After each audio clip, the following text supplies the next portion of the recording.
Oh, yeah.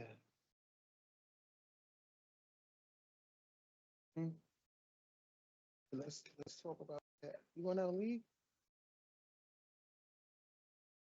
You wanna leave or no? Okay, everyone, if we can find our seats, silence our cell phones, close the side doors and back doors, I'd greatly appreciate it. We're about to get started.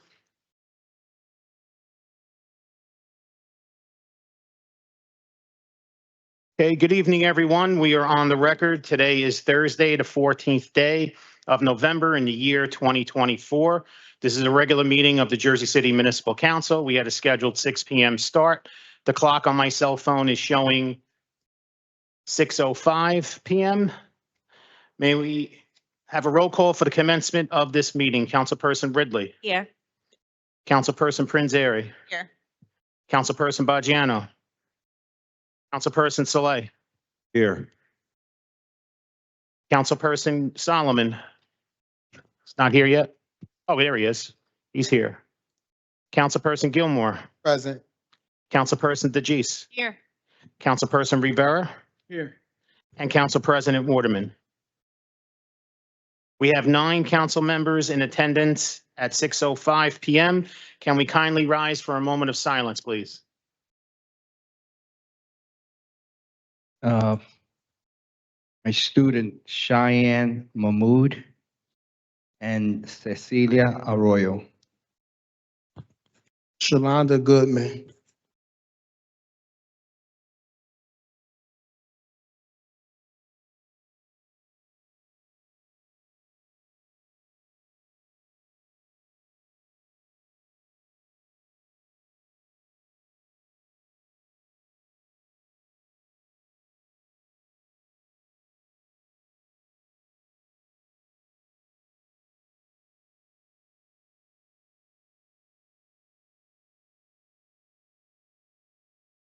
Thank you very much. On behalf of Council President Waterman and the members of the Municipal Council, in accordance with New Jersey Public Laws of 1975, Chapter 231, the Open Public Meetings Act, also known as the Sunshine Law, adequate notice of this meeting has been provided by the posting on the bulletin board of the first floor, City Hall, the annual notice, which is the schedule of meetings and caucuses of the Municipal Council for the calendar year 2024, and filed in the office of the City Clerk on Thursday, November 30th, 2023.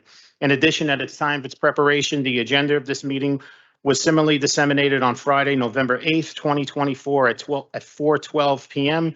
to the mayor, municipal council, business administrator, corporation council, and the local newspapers, and posted on the city's website so I can certify as to our total compliance with the Sunshine Law. Okay, council members, at the caucus, we did speak of adding a couple of items. And before we move on forward with the agenda, those items, I'm going to need a motion to add items 10.29, 10.30, and 10.31. 10.29, Resolution 24-834 is a resolution honoring the life and service of Shalanda Goodman. 10.30, Resolution 24-835 is a resolution authorizing the business administrator to execute a discharge of mortgage encumbering 341 Union Street, Jersey City, New Jersey 07304, also known as Block 20501, Lot 42, formerly known as Block 1758, Lot 94, and 10.31, Resolution 24-836 is a resolution honoring Shane D. Naidu for his heroic actions. Council members, I need a motion to add items 10.29, 30, and 31 to the agenda. Motion. Second. Motion was made by Councilperson Rivera, seconded by Councilperson Saleh. On the motion to add items 10.29 through 10.31, Councilperson Ridley. Aye.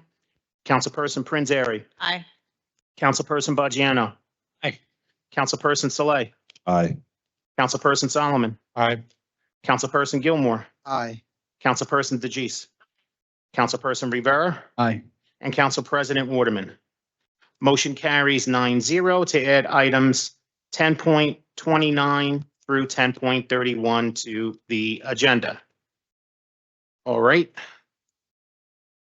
So with that being said, council members, may I have a motion to defer to items 10.12, 10.29, and 10.31. Motion. Motion was made by Councilperson Saleh. May I have a second? Second. Second by Councilperson Rivera. On the motion to defer to items 10.12, 10.29, and 10.31, Councilperson Ridley. Aye. Councilperson Prinzary. Aye. Councilperson Baggiano. Aye. Councilperson Saleh. Aye.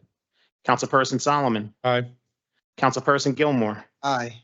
Councilperson DeGise. Councilperson Rivera. Aye. And Council President Waterman. Motion carries 9-0 to defer to items 10.12, 29, and 31. Council President, would you like to do them in order?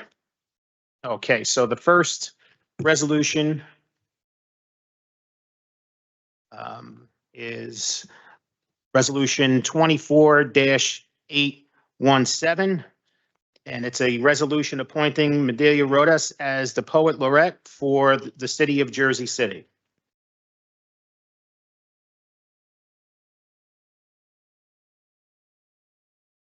We always have those premature claps before we actually vote, but we appreciate it. Don't get me wrong. But we want to save the big clapping for when we vote on it. So with that being said, council members will take the vote and then we'll ask her to come up and maybe cite some poetry for us. So Councilperson Ridley.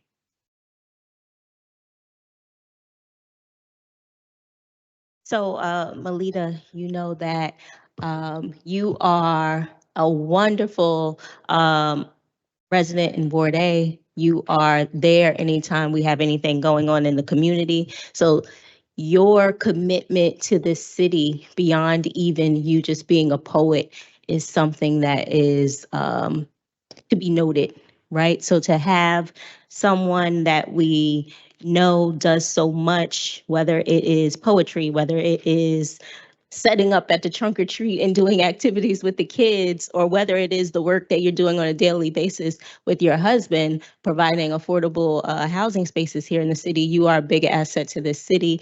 It is wonderful to see you up for this appointment as a poet laureate for the city, knowing how much you care about this city and how much you care about its people, and also knowing how great of a poet you are, right? So I proudly vote aye. I'm very proud of you and just thank you for all that you do. Thank you very much, Councilperson Prinzary. So Melita, first off, congratulations. It is very well deserved. And the time that we've spent together working on the Arts and Culture Trust Fund, it's been a pleasure getting to know you, getting to know the art that you do, getting to know your advocacy.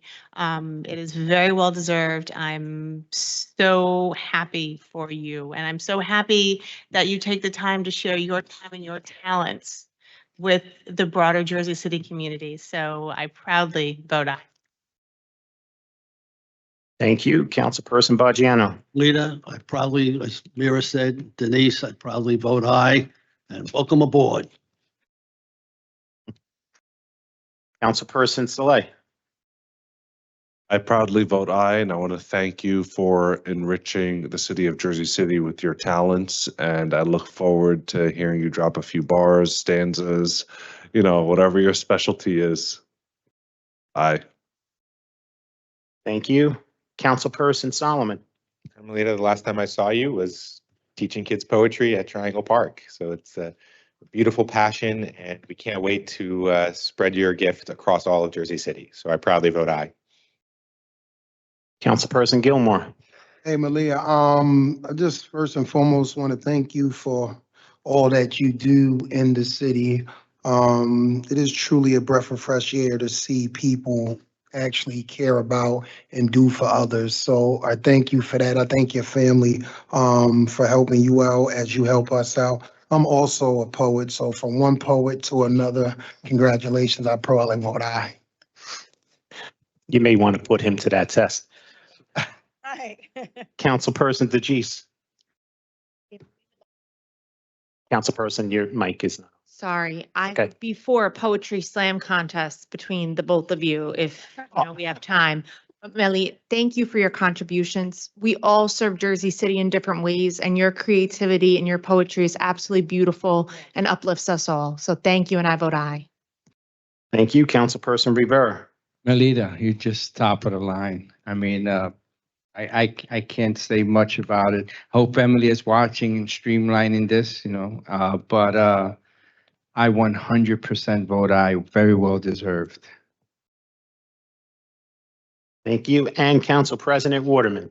Melita, congratulations.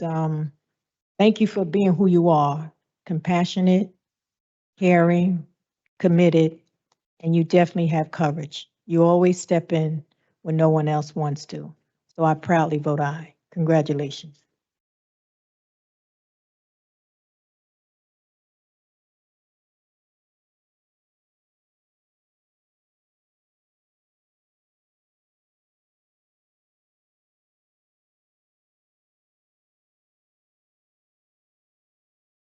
I think we all stood and started clapping, so you can collect yourself a little bit, Melinda. So let me recap the vote so I can proudly say Resolution 24-817 has been approved unanimously 9-0. Congratulations. Okay, not to put you on the spot, but if you would like to come up and say a few words. No pressure. Thank you. Thank you, City Council, all of you, every single one of you.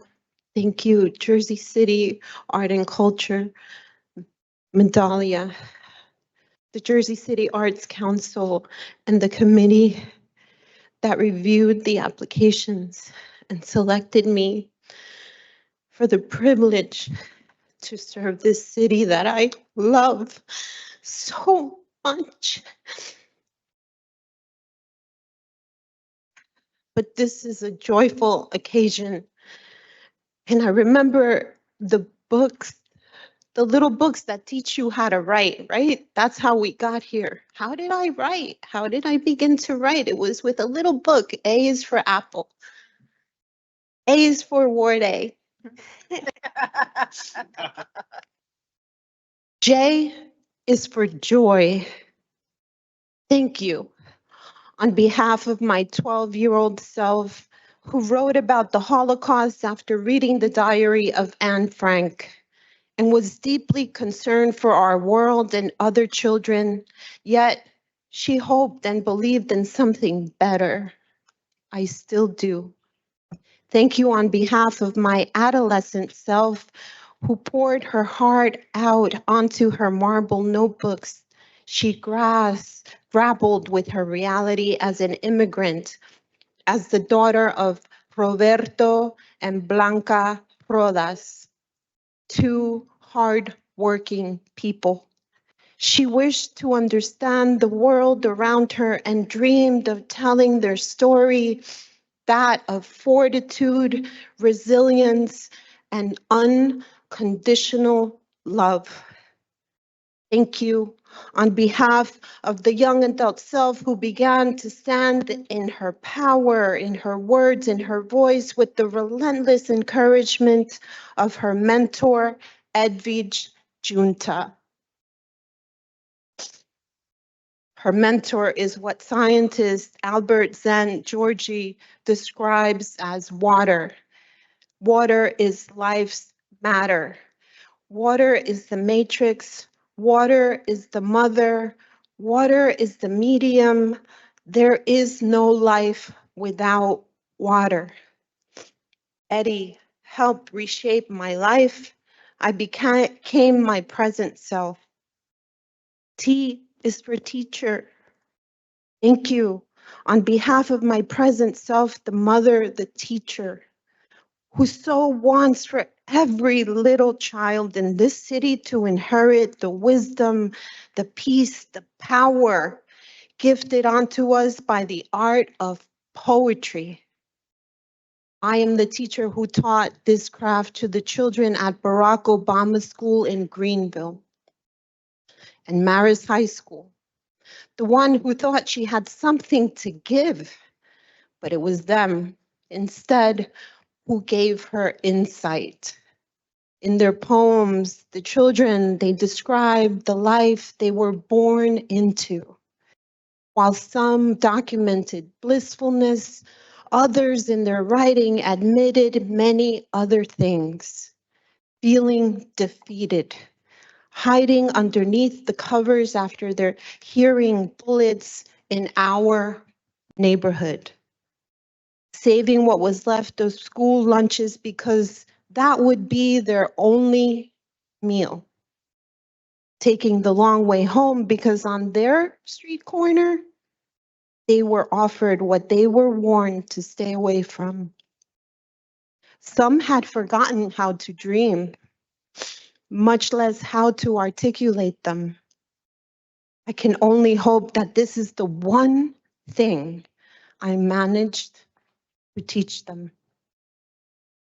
Tea is for them.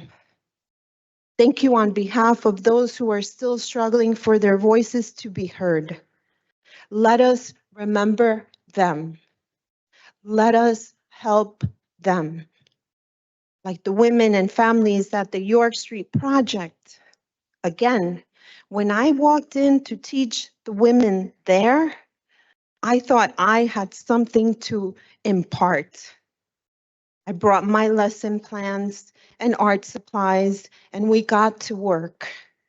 But it was they who had something to teach me. After the first day of class ended, I rushed to my car, gripped the steering wheel, and came undone. In the middle of my weepings, I wondered, how do they carry all that they carry inside their chest, in their hearts?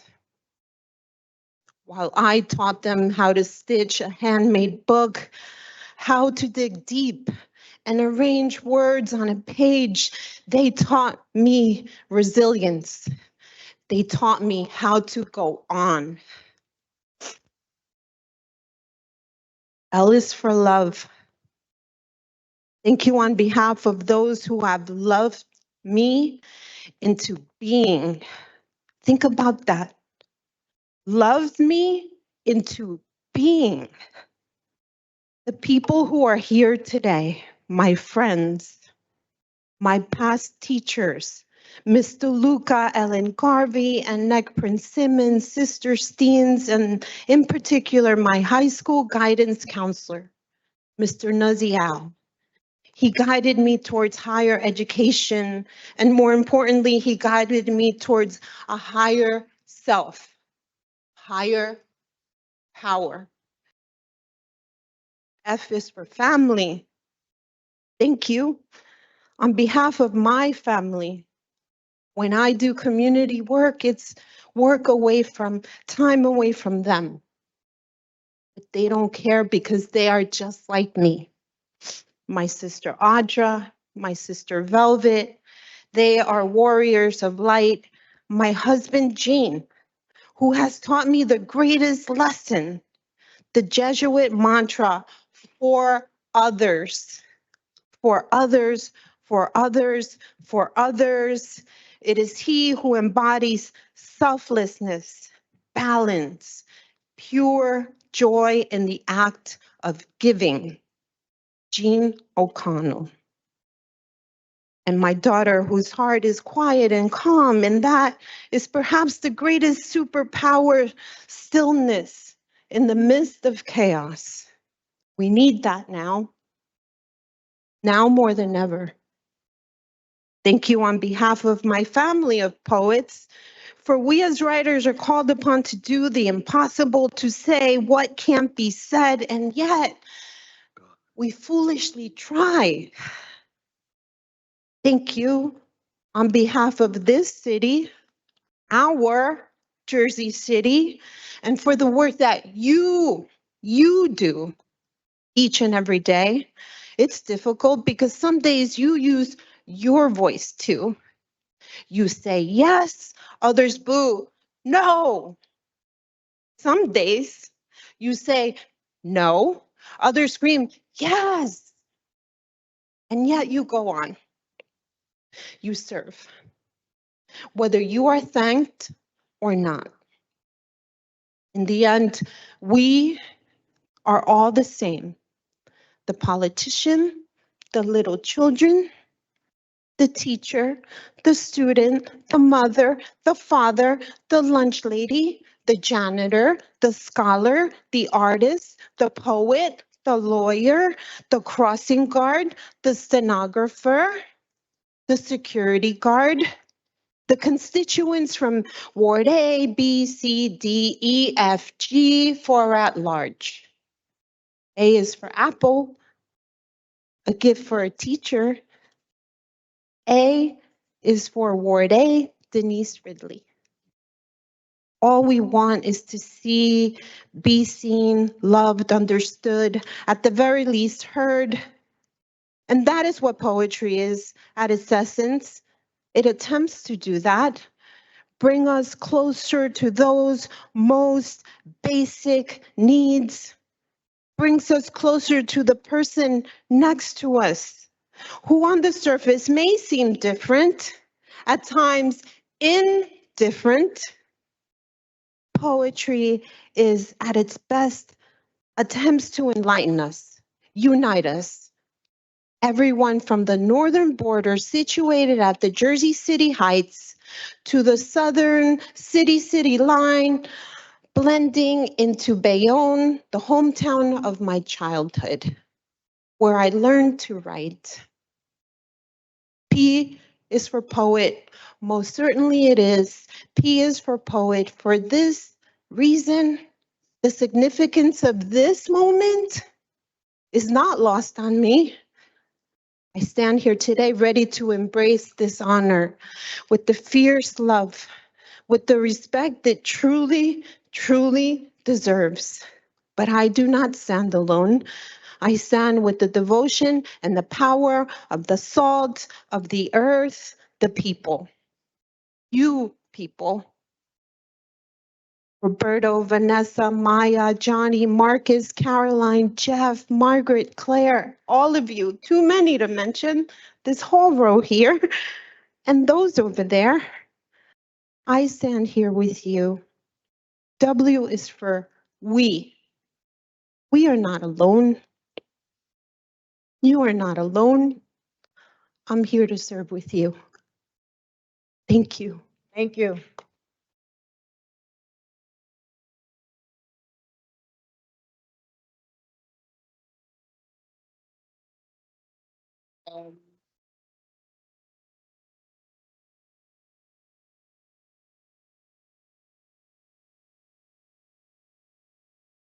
Okay.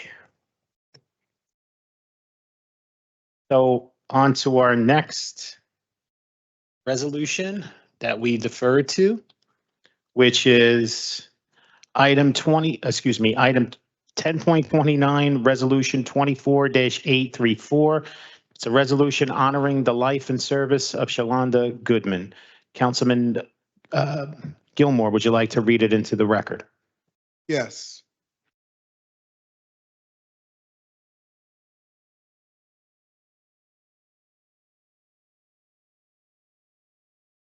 Awarded to Shalanda Goodman.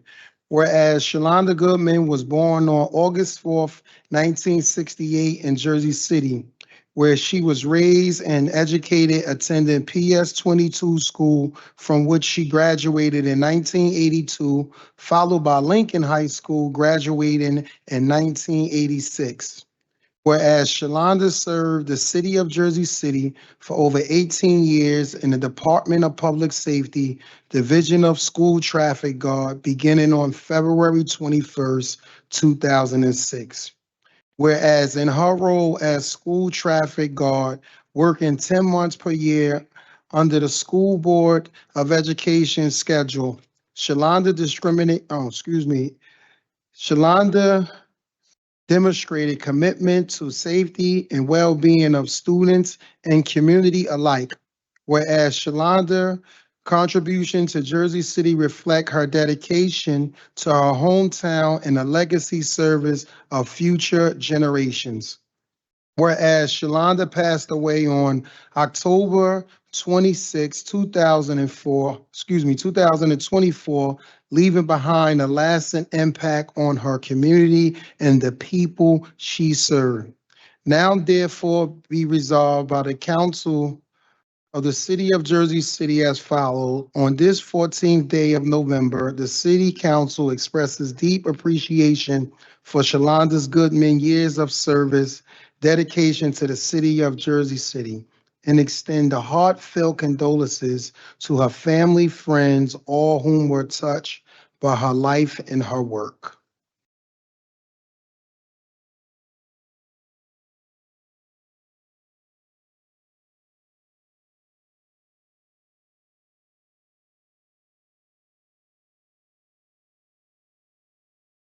Okay, council members, I'm going to take a vote on Resolution 24-834. Councilperson Ridley.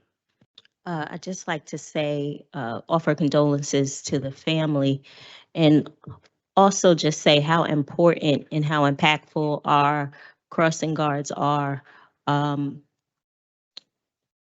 know, when you work with children every day, you really create a bond with them and a bond with their families. And you become an important part of their lives. Anybody that's working with our school-age children, they remember you, they remember those faces. And I know she definitely made an impact on all of the faces that passed her way. We received some calls from different residents asking if something was going to be done. So I'm glad to see this and just to know that her legacy lives on. And so with that, I vote aye.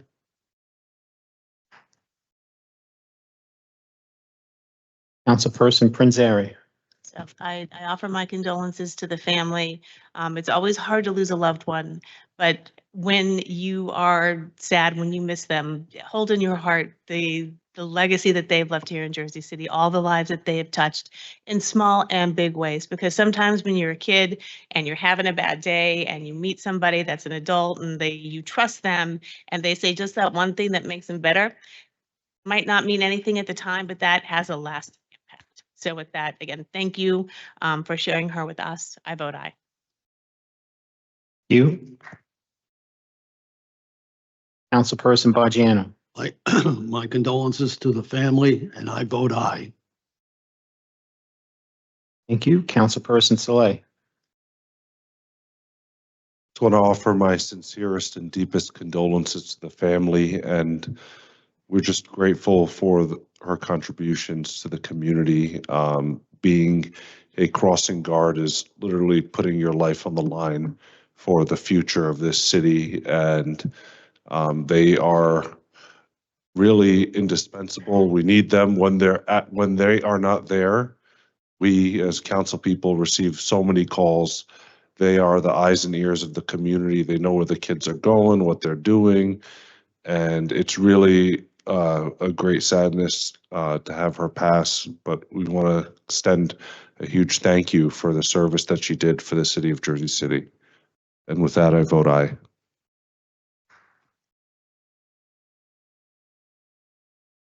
Thank you. Councilperson Solomon. Yeah, I extend my condolences to Ms. Goodman's family and friends. I see Ms. Gordon in the audience. We were speaking on Sunday about Ms. Goodman and the extraordinary presence she had at PS 22 and how beloved she was. So we appreciate everything she did for Jersey City, and I proudly vote aye. Thank you. Councilperson Gilmore. Yes, so again, to the family, I see her daughters over there.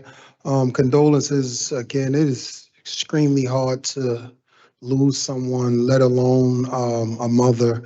But I wholeheartedly believe that our sole purpose of living is to leave the world better than it was when we encountered it. So she served her purpose while she was here. Going to the balloon release, so many people, so many different age group, ethnic backgrounds, just the love was just pouring out on pure display.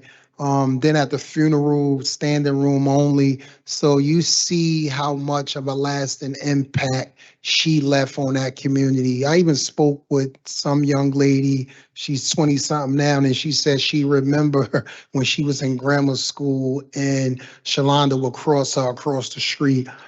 So it's very important for kids to have that confidence in people to get them from point A to point B in a safe manner.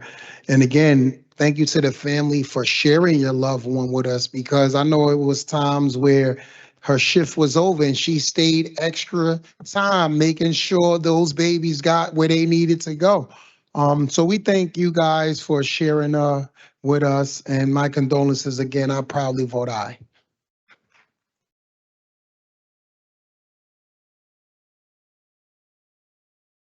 Thank you, Councilperson DeGise. I'm so sorry for your loss, not just for the community, but for your families.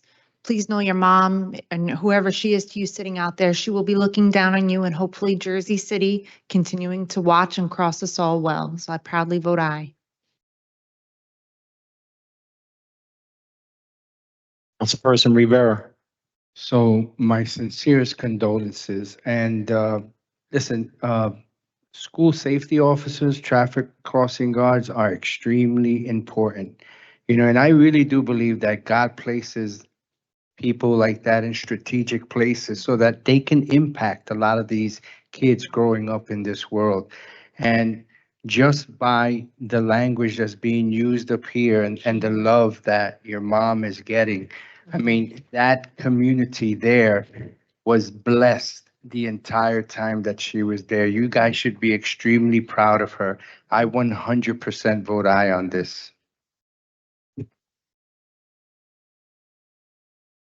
Thank you. And Council President Waterman. My condolences to you. When we come in life, we have a purpose, and sometimes we don't understand it, but our purpose to impact other people's lives, and children are our future. And I'm quite sure your mom impacts so many children that needed someone to talk to, her smile, crossing them. And for that, it's a lot. You know, so often crossing guards don't get to do that's due to them or the honor that they deserve. But your mom was special in the community, and her name will never be forgotten. So with that, I proudly vote aye. It does take a village, and your mother was a part of that village that helped raise kids. God bless you.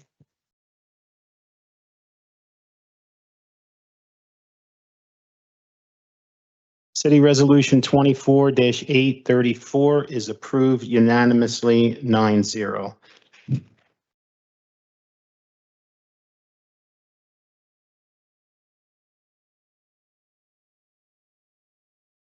My condolences to the family, and thank you so much for her years of dedicated service to the city of Jersey City. And heaven has definitely gained another angel. Yes. Hey, Sean, if we Yes. can ask one of the daughters, if y'all would like to come up, just say a few words, or one of the friends or family members. No pressure. No pressure. I know it's a hard thing to do, but it looks like we have someone, a volunteer to come up. So Y'all could come and stand with them too. why don't you do that, Councilman?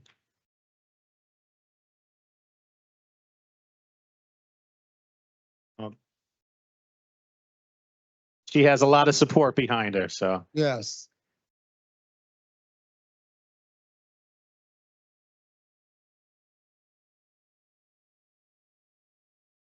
If you can just lower the mic and then just introduce yourself so we can have your name for the record. Hi, I'm the oldest daughters of Shalanda, Shaquanda Goodman. And I just want to say thank you. Thank you. My mother was that crossing guard. Thank y'all so much.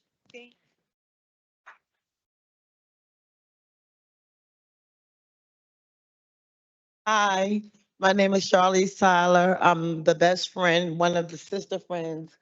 Shaquanda is my goddaughter. I adopted her now, even though I didn't want to, but I did. Shalanda was the spirit that will never, ever be forgotten. And us growing up in Lafayette together, we bonded. It's about 10 of us, but we are so tight knit that one thing that these girls will never have to worry about is their mother memory going to fade or us not being there for them. And thank you to the city of Jersey City for doing this for her. Thank you. Okay. Let me tell you about Shalanda. I developed close this time of year. I ride by her corner On Laverne, I need some coats for these kids. And this is what she did. I've been giving out coats for 20 years, and this young lady will stop me and get coats for these kids in 22 schools. She catch me coming or call me. That's the person that I love to give back, and she got a beautiful family. Thank you all. Hello. She was a real nice person. She helped anybody. Frank, I don't care. She used to give people presents for their birthday, something nobody ever do.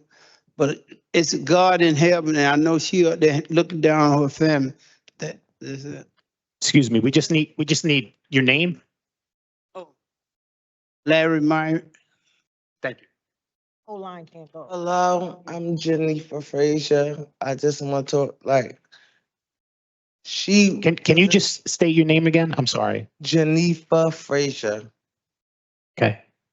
I love Aunt Shalanda, and I'm gonna miss her dearly. And only thing I know, she was the crossing guard that had an entourage, cause everybody was with her. She was so lovable. I don't know nobody that wasn't at that corner with her. Even when I walk to the store, I'll sit there and I'll be like, Auntie, ain't you off? She's like, yeah, I'm just gonna still wait and see more kids come. Always a good person, and I'm gonna miss her dearly. Thank you. Thank you very much. Good evening. My name is LaShonda, and I'm a sister friend to Shalanda Goodman. And her last days in the hospital, Shalanda was worried more about the children. She was worried about someone making sure that it was a crossing guard or a police officer on her corner while she was in the hospital, just to make sure these kids were safe. Because that's all she did, was worry about those kids crossing and their parents getting them across safely. So I just thank her for her service that she had within the crossing guard, city of Jersey City. Thank you.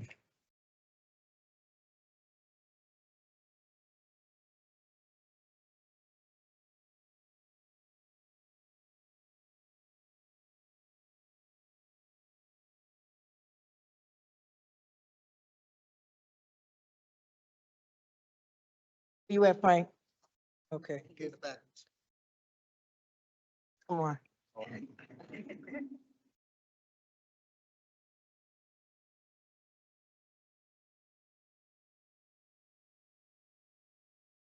you. Thank you.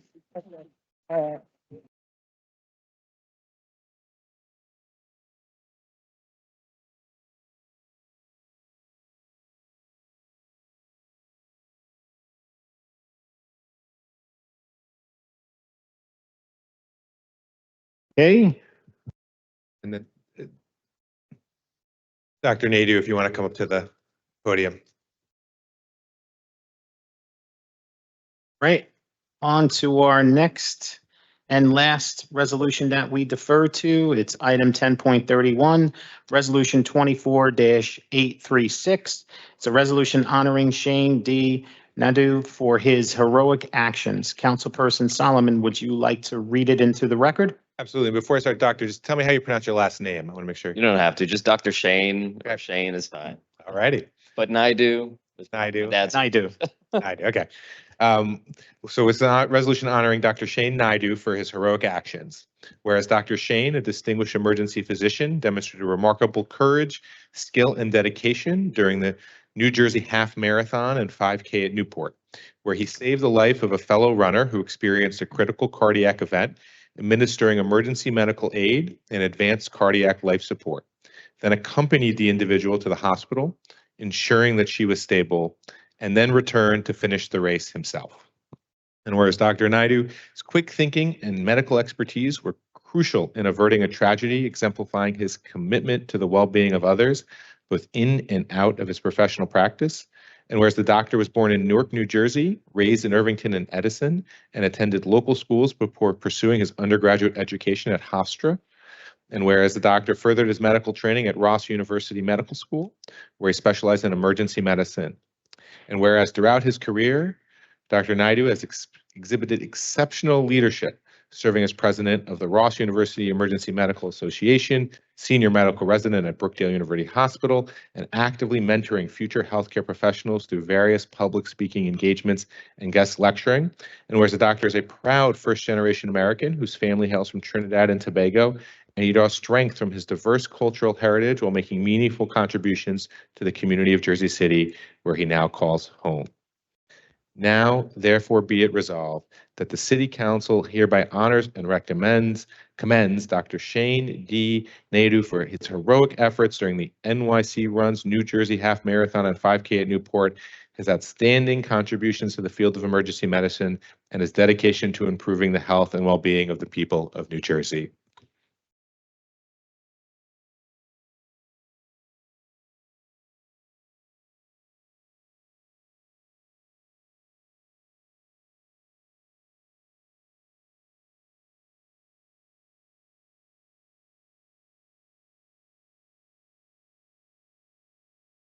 Before we allow you to speak, Doctor, we're going to take a vote on the resolution so we can get a bigger applause after we hopefully approve it.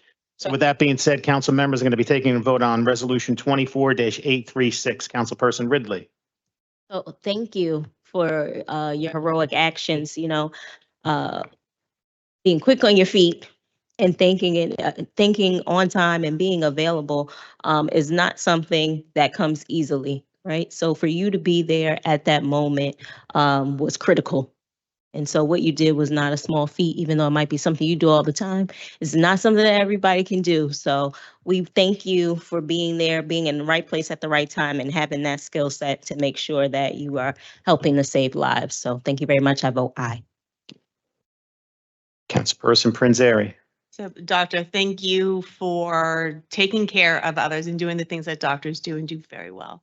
We're very lucky to have residents like you who are willing to step in and act, right? And at that important critical time, you have, put a blessing on another family.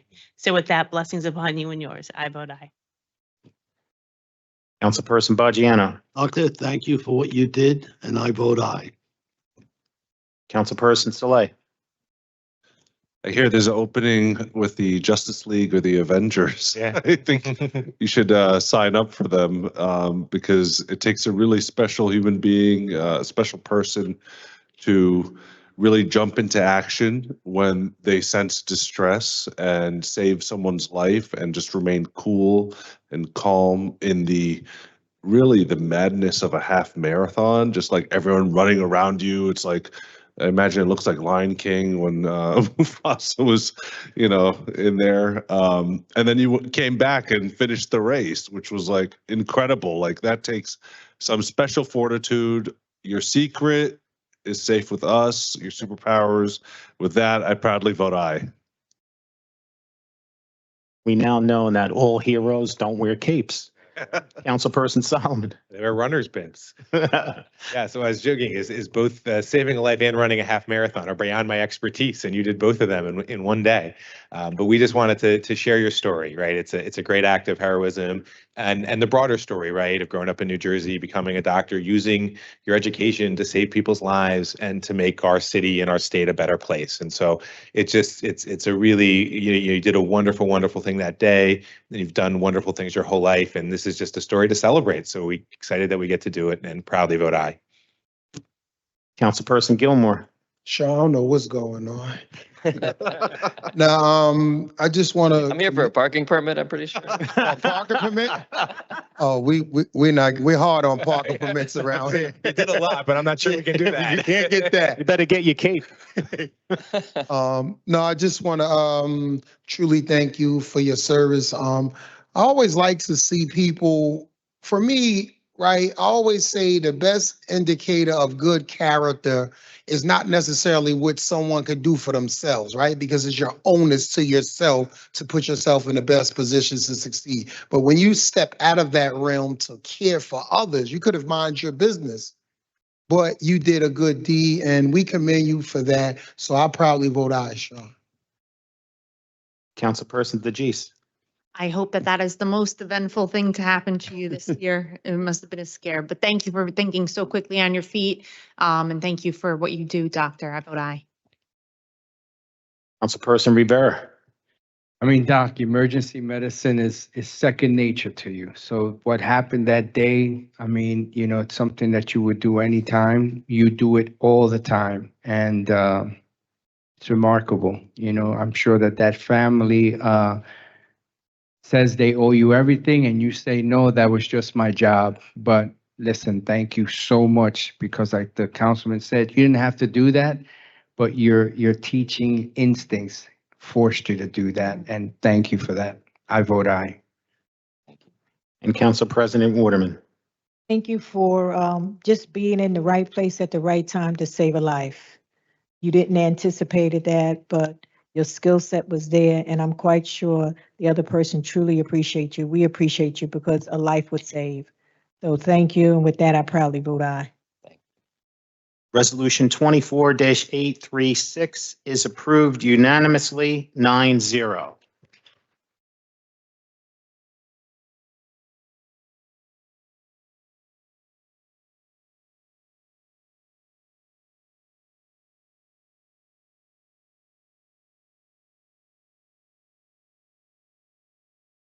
All right, Doctor, we're going to put you on the spot, let you say a few words. Sure. So first and foremost, just so you all know, the person whose life was involved, Crystal Reinhold, she's an absolutely incredible person, incredible spirit, and she's doing 100% okay. She's back to running. Yeah. That is incredible. I have had the opportunity to meet her, you know, her significant other, her kids. I went to, actually, she teaches in Elizabeth High School. She's a gym teacher there. And I went to a few of their fundraising events since then. And it's just such an incredible thing to see the impact that she has in her community and, you know, how she carries herself. And then, you know, her family members and friends come up to me and say, thank you for what I did. And, you know, like the council president said, it is in my nature. I'd like to think I was blessed enough for a significant amount of training and education. And for some people, a job is over when they clock out. For some people, a job is over when they, you know, sign out for the day and hang up their uniform. But for me, given why I went into this field, how I went into this field, and the upbringing that I've had, the job's never over. If I ever see someone in need and help, I hope that I'm there to do something, to be able to intervene, because we never know if it's going to be our family member, our friend, someone who can impact the community in a much bigger way, someone who can impact the world in a much bigger way. And I don't do this for gratitude. I don't do this for thanks. I don't do this for, you know, any of this incredible recognition. But if it does inspire one other person to do something outside of themselves, to do something bigger than to themselves, and to realize that you can do more than you think, that is the biggest piece of thanks and appreciation that I can get. So thank you all for today. Thank you all, my family, everyone. Thank you all. Keep going there.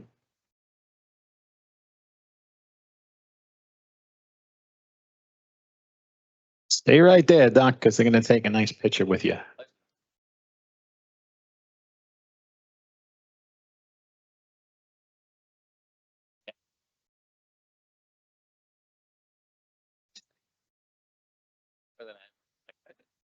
Thank you so.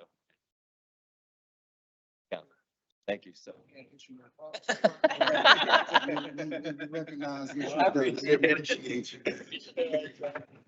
So much. Thank you very much. Councilman Budget. Thank you so much.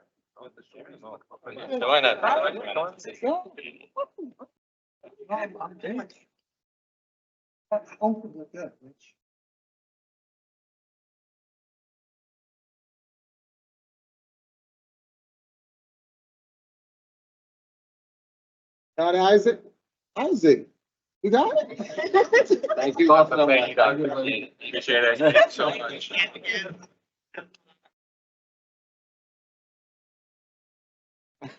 You're focused. You're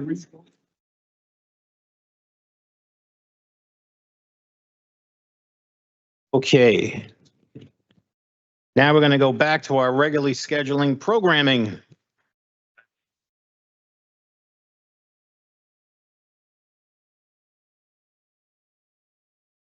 Yeah, in a second, there's only one. All right, council members, if you would allow me to read the first readings into the record. And I'll start. Item 3.1, City Ordinance 24-100 is an ordinance of the City of Jersey City in the County of Hudson, State of New Jersey, providing for a special emergency appropriation in the amount of $9 million to fund contractually required severance liabilities resulting from the retirement of employees of the city. Item 3.2, City Ordinance 24-101 is an ordinance supplementing Chapter 332, Vehicles and Traffic, Article 9, Parking for the Disabled of the Jersey City Code, designating a reserved parking space at various locations throughout the city. Item 3.3, City Ordinance 24-102 is an ordinance supplementing Chapter 332, Vehicles and Traffic, Article 8, Metered Parking, Section 332-48.b, designation of parking spaces, and Section 332-58, parking regulations in residential zones, to amend the Zone 4 and metered parking districts along Christopher Columbus Drive between Warren Street and Washington Street. Item 3.4, City Ordinance 24-103 is an ordinance supplementing Chapter 332, Vehicles and Traffic, Article 8, Permit Parking, amending Section 332-58, parking restrictions in residential zones to create Parking Zone 9 on Princeton Avenue. And last but not least, item 3.5, City Ordinance 24-104 is an ordinance amending and supplementing Chapter 69, Special Improvement Districts, implementing Article 8, Cultural Arts Special Improvement Districts of the Jersey City Municipal Code.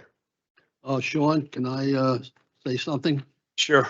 I have a paper in front of me. It says Sean Gallagher reads it into the record. Are you going to read this into the record or? I don't have that in front of me and All right, well, then I'll read. okay. First of all, I consider this a slap in the face to all the residents in Ward C, focusing on things of Pompidou instead of community creation of more, which was going to create more taxes. Businesses have gone out of business because of the property tax increases. Longtime property owners are bleeding from the overtaxation. Family-owned businesses cannot take any more taxation. All the Indian businesses and property owners are upset. If you pass this, you all need to explain it to them. This is a double taxation. Instead, the city should do a citywide tourism district that just deals with the arts and entertainment. That's more appropriate, and it appears all art organizations in all of Jersey City. If you read the front page of the Jersey Journal today, it says businesses pay additional levy to fund arts district. Go through Journal Square, see the businesses. They're all either going out of business or closing. They can't afford to stay in business anymore. The homeowners of Journal Square are truly upset about this, and it's going to affect them, and it's going to affect everybody in the city because they're going to have to raise taxes to pay for this. And enough is enough. And I'm asking that it be withdrawn. We sit down with the city, sit down with the council people, and get this fully explained. And also, I have a letter from the Journal Square SID, which wants this postponed. We had a meeting this morning with all the businessmen in Journal Square, and most of them are quite upset about this. And I'm not going to read this whole letter, but I think I'm asking for a motion to withdraw this tonight until further discussion and further issues are solved. Joe, come on, come and explain. So just before we entertain that motion by the councilman, we're going to have Joe Baum come up and explain more detail what the ordinance does. Thank you, Council President, council members. So we were here at the caucus meeting recently to talk about the introduction of this special improvement district ordinance. We took away from that meeting and some subsequent conversations, including with members of your staff, councilman, and we tweaked significantly the ordinance that is now in front of you today. And we did it in a way that we believe addresses some of the concerns you just expressed. In particular, the classification of properties that would be subject to the special improvement district would be excluded from that list would be properties that are rent controlled, that was there before, properties where multifamily of 4 or less, exempt properties, and more recently, properties of assessed values of $4 million or less. The effect of that change is the properties that will be subject to the tax, which was originally 500 approximately when I was here with you last time, is now about 100 or 95, I think, in particular specifically. So we believe that we've begun to address the concerns about some of the small businesses, some of the smaller properties, and have set a new list of properties that will be subject to the tax. Again, this is just the introduction. I think we've purposely planned to do this in December. All of the property owners that are going to be impacted by this tax will get a notice and have the opportunity to come back and speak to you at a public hearing. So we're asking you, we heard what you said. We changed the impacted properties significantly. We attempted to address some of the concerns about the smaller businesses, for example. We think we now have a list that's much more manageable, and importantly, because I know this is matters to us, the piloted properties in this district are not exempt. So if you currently are the beneficiary of a pilot, for example, you will still have to pay this special improvement district. So we pick up properties that now currently enjoy a pilot, but will have to pay the special improvement district. So we feel like we've addressed some of the concerns raised in the caucus meeting, and we would look for you to continue to move the process along by introducing it. I'm sorry, but until we sit down, as I said, I met with the business people this morning. Nothing has been explained to them. Nothing has been explained to me, and I find it an insult as being the council person from Ward C. And I think the city owes me an apology. I want this delayed. Until we sit down with the business people, sit down with some of the residents that are really annoyed with what's going on. And as I said, you look at the front page of the Jersey Journal today, it's quite different than from what you're saying. Hey, Joe. I want this. Joe, No. I just have one thing to say as it relates to this. You spoke at lengths on Monday and Tuesday, and from Tuesday, today is Thursday, you've removed 400 properties, right? And that gets to my point why it is always important to consider the people who the change is going to affect. I really hate the notion of introducing, then going to negotiate and change the terms. I prefer to engage the community on the front end, let them have they say, and then come up with a comprehensive plan rather than, hey, let's do this, and then later on we can tweak it and do all that. So I just ask that just afford the council person who represent that ward the opportunity to meet the people that the tax is going to affect. And I mean, I don't know what's going to come of it, but I'm just saying in the letter of common decency and showing respect to homeowners and individuals in the area. Well, the benefit of this process in this case is every one of those are going to get a notice directly to them about this tax, as opposed to what we otherwise do, like and I think we're also committed to do some outreach in the meantime, but every one of those property owners is going to get a specific notice sent to them directly to advise them of this. So we're going to be individually notifying property owners that are going to have to pay this tax. And also, by the way, as I think you understand, until the corporation is set up and the budget is set and the tax is established, which then of course comes back to you, the council, like every other SID, there is no tax. So once it's set up until the budget is established, and then that SID presents to you a budget, and then you set a tax. Again, they'll be back to this governing body next year. I do have a question. You mentioned about the notification, and that's also part of the requirements to establish a special improvement district. Right. But usually there are stakeholder meetings in advance of a public comment period. I know when we were setting up the legislation for the special improvement district along West Side Avenue, that was part of the process that we had to fulfill in advance of that. So I think that if these notices are going out, you should just automatically set a time for a stakeholder meeting. I know it says in the ordinance, it's not planning to come back to council until at least December 11, but I still think that there is a little bit of work that needs to be done to make sure that people understand process. Also have received a lot of concerns about people getting double assessed and things like that. And I've gone through what's been sent through, but I feel like that initial step should be part of your plan and not just have them come back to public comment. Yeah, I think that's what we're intending to do that, right? Okay.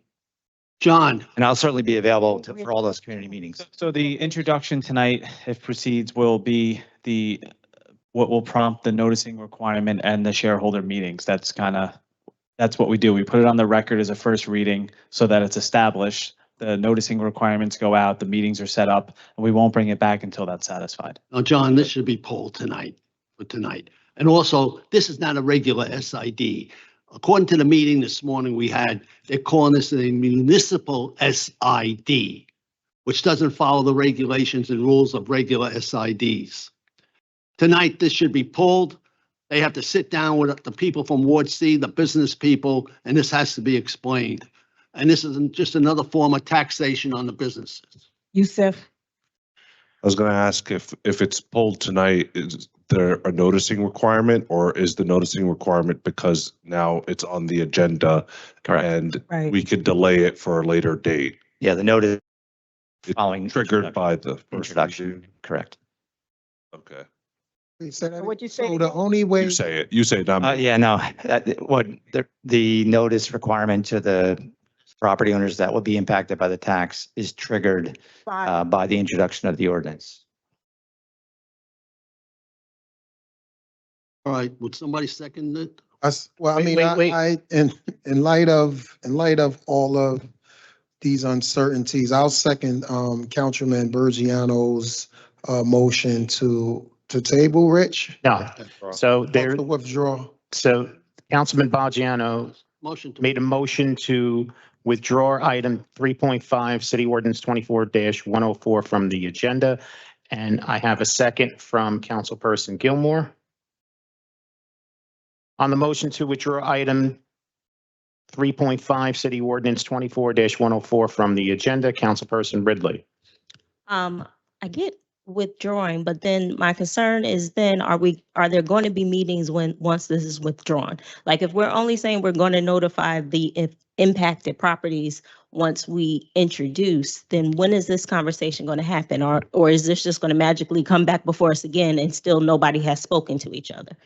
So for that reason, I'm going to vote to not withdraw and to introduce, but I think that we do need to sit down with Councilman Borgiano and those Journal Square neighborhood associations. I do appreciate the changes, specifically, doing 4 residential properties or more so that gets out the little property owner. But I also have questions because some of the questions that I asked, number-wise, said that this kind of shakes out to maybe about $10 per unit a month, which is good for smaller buildings. But for the skyscrapers, just like we have a limit, can we maybe have a increase for those larger buildings compared to some of our smaller property owners? So I think there's a lot of things that we want to discuss and we want to put some input in. So I'm going to vote to not withdraw so we can start those conversations, but I don't think it should come back until those conversations are had, a community meeting is had, and somebody sits down with Councilman Borgiano. Thank you, Council. Councilperson Prince Airy. So having been part of a legislative process for this, I have a little bit of experience in how these things go. This is a slightly different model than what was set up for West Side Partnership. I am going to vote no to withdraw. I think that if it's the introduction is the trigger that gets the process started, that's fine. But I do agree that it should absolutely not come back until all of the boxes have been checked with regard to understanding the model of assessment for the council to understand, because some are linear square footage, some are based on size of building and the like. We need to know this as a council before we have any of those conversations.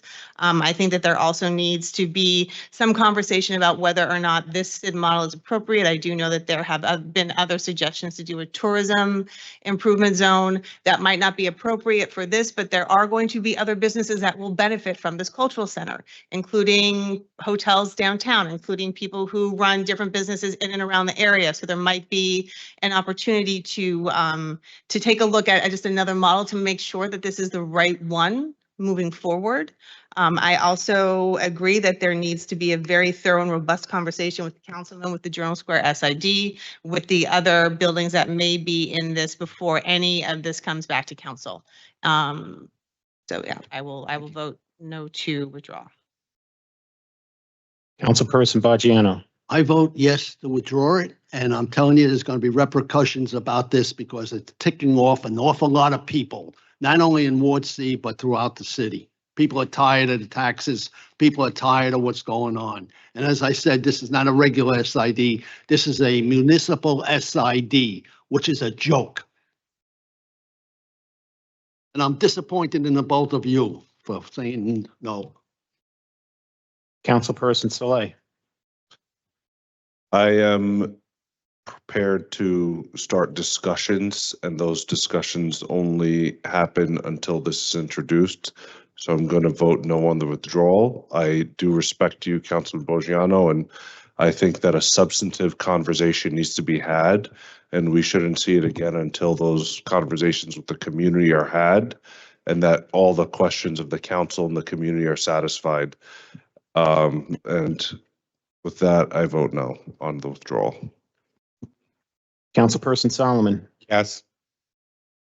Councilperson Gilmore. I think I need a little clarity from legal because I'm perplexed at this moment because I know we just went through this extension with the, oh my God, what's said down at Exchange Place, and they came to us before, like they came to the council people in the community before we got to this juncture. So I guess legal, is it different with the expansion versus adding a new one?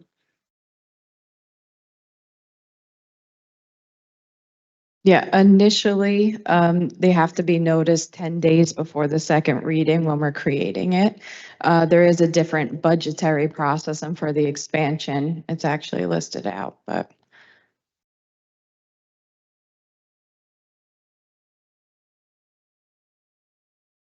I could probably. Yeah, if you want. So in a case of the budget, the management corporation proposes a budget to you, which then you can either approve or change, depending on whether you change it by certain percentages, you would have to have a public hearing. So I'm not familiar with that. I was not there, but I believe what happened was that was the budget, which starts from this. It does begin there and come to you. And also, my last point, Councilman Boggiano said this will be a municipal SID. Can you? Not sure. If I it's apologize. true or if, oh, so you don't know if that? Well, I mean, this is modeled off of the every other special improvement district in New Jersey and Jersey City. So I don't understand the question to be able to understand why it's different. Yeah. This man this morning, municipal SID, which I don't even understand. They don't understand, but it doesn't have the same authority and rules as regular SIDs. And let me tell you something, as far as I'm concerned, redevelopment should get out of the city.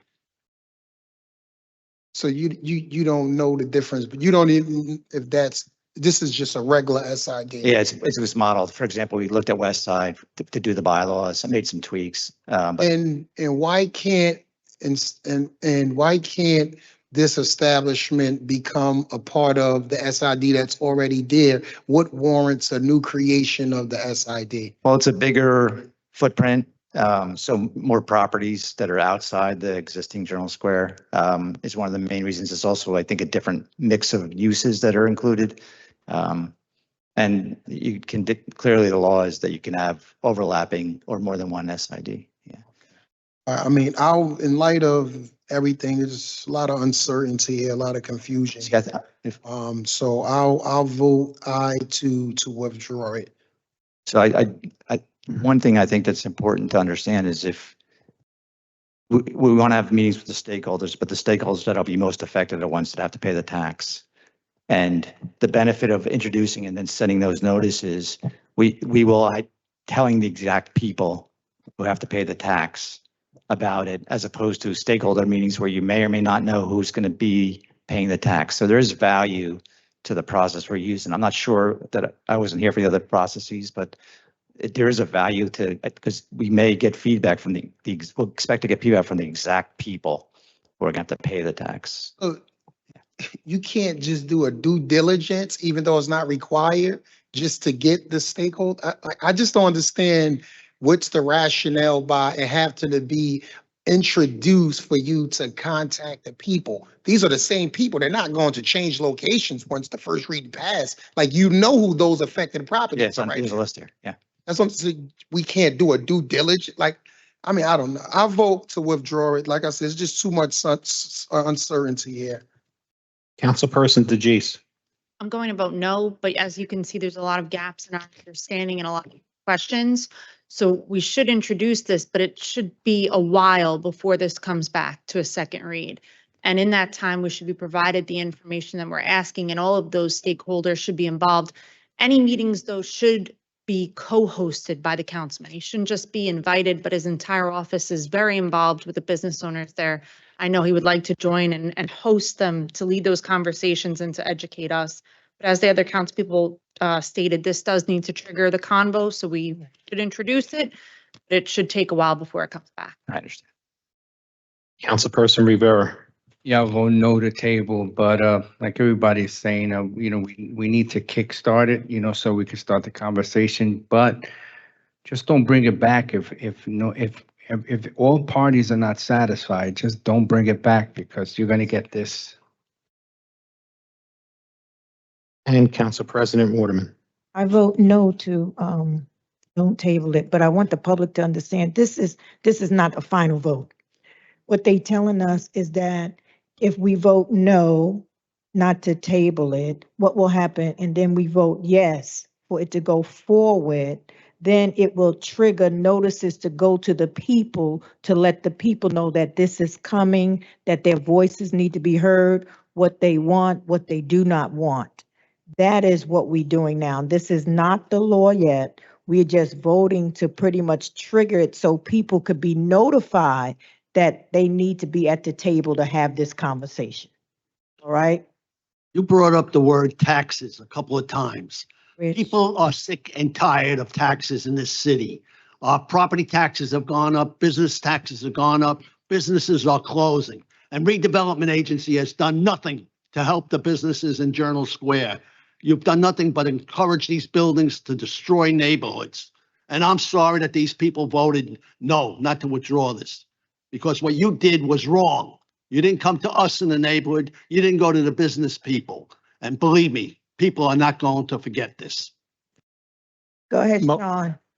Go ahead, Sean. Don't yell. Motion to withdraw item 3.5, City Ordinance 24-104 from the agenda is defeated 3-6. Voting in the affirmative is Councilperson Baggiano, Solomon, and Gilmore. It is defeated 3-6. So council members, I'm going to be taking a vote for introduction on items 3.1 through 3.5. Again, that's 3.1 through 3.5. Councilperson Ridley. Aye for introduction. Councilperson Prinzary. Introduction. Councilperson Baggiano. No on 3.5. And once again, I'll say this is a disgrace. I vote yes on the others. No shouting, please. Shouting.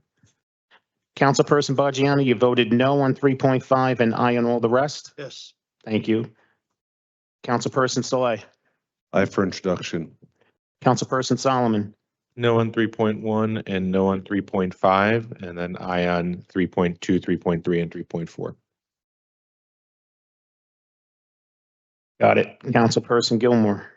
No on 3.5. I can't hear you. No on 3.5. Aye for introduction on 1, 2, and 3, and 4. Okay. Councilperson DeJeece. Aye for introduction. Councilperson Rivera, Aye. and Council President Waterman. Aye for introduction. Okay, if I can just recap, item 3.1 is introduced 8-1 with Councilperson Solomon voting no. Items 3.2 to 3.4 introduced unanimously 9-0. Item 3.5 is introduced 6-3 with council members Baggiano, Solomon, and Gilmore voting no. Okay, on to our second reading ordinance. Item 4.1, City Ordinance 24-099 is an ordinance authorizing certain temporary and permanent easements to the New Jersey Department of Environmental Protection in connection with the Rebuild by Design Hudson River project consisting of work for stormwater separation, utility relocation, pile driving, sheet piling, and installation of hard structures such as flood walls, and deployable gates at various locations on Jersey Avenue, Grove Street, Marin Boulevard, and 18th Street. This is a public hearing on this ordinance. Any member of the public wishing to be heard, please come up to the podium and state your name for the record. Motion. Second. Motion to close the public hearing on City Ordinance 24-099 was made by Councilperson Rivera, seconded by Councilperson Saleh. On the motion to close the public hearing on City Ordinance 24-099, Councilperson Ridley. Aye. Councilperson Prinzary. Aye. Councilperson Baggiano. Councilperson Saleh. Aye. Councilperson Solomon. Aye. Councilperson Gilmore. Aye. Councilperson DeGise. Councilperson Rivera. Aye. And Council President Waterman. Motion to close the public hearing on City Ordinance 24-099 is approved unanimously 9-0. For final consideration and adoption of City Ordinance 24-099, Councilperson Ridley. Aye. Councilperson Prinzary. Aye. Councilperson Baggiano. Councilperson Saleh. Aye. Councilperson Solomon. Aye. Councilperson Gilmore. Aye. Councilperson DeGise. Councilperson Rivera. Aye. And Council President Waterman. City Ordinance 24-099 is adopted unanimously 9-0. Before we get to our public hearing, request for public hearing, I think there's a couple of council members that have to leave. And before they do that, I would like to take their vote on claims and addendums number 1 and the resolutions that were not voted on earlier. So I believe it's Councilperson Rivera that you need to leave. Yes. And I'll vote now, Sean, because I think in the 8 o'clock hour, I will have to leave, but Okay. I'll vote now. Okay. And if we can have the press stop taking pictures, they put bad pictures of me up, so we can ask them to refrain from taking pictures. Do you want the press to just take your good side? Yes. Time I look in the paper, it always look like I ain't doing what I was supposed to be doing. Listen, they did a cartoon drawing in the Jersey Journal. Did you see that? Yeah, I see that. That was pretty good. All right. So with that being said, council members Gilmore and Rivera, your vote on, well, we'll take it one at a time. Councilman Gilmore, your vote on claims and addendum number 1. Aye. Councilperson Rivera. Aye. Okay. On resolutions 10.1 through 10.14, with the exception of 10.3, which has been withdrawn. Is that correct by the administration? Thank you. Okay. Councilperson Gilmore. Aye. Councilperson Rivera. Aye. I didn't hear you. Aye. Sorry. All right. Items 10.15 through 10.25. Councilperson Gilmore. 10.15 to 10.25. Aye. Councilperson Rivera. Aye. And for the balance of the resolutions, 10.26 through 10.31. I have to abstain from 26, aye on the rest. So you're abstaining on 10.26 and aye on the rest. And Councilperson Rivera? Aye.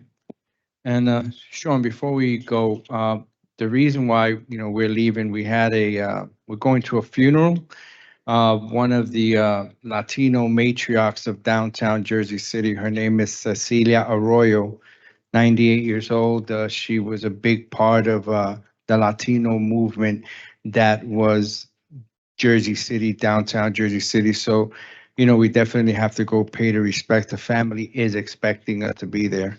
So thank you. Okay. Condolences to the family. Thank you. All right. So we're going to our public request for a hearing. Please pay close attention to your agenda. I'm going to be calling the number and the first name of the speakers. So if you would be kind enough to indulge me with that. So our first speaker, 5.1, Laverne.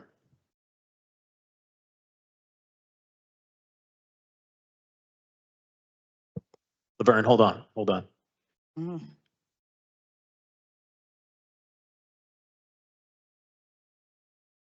1 second.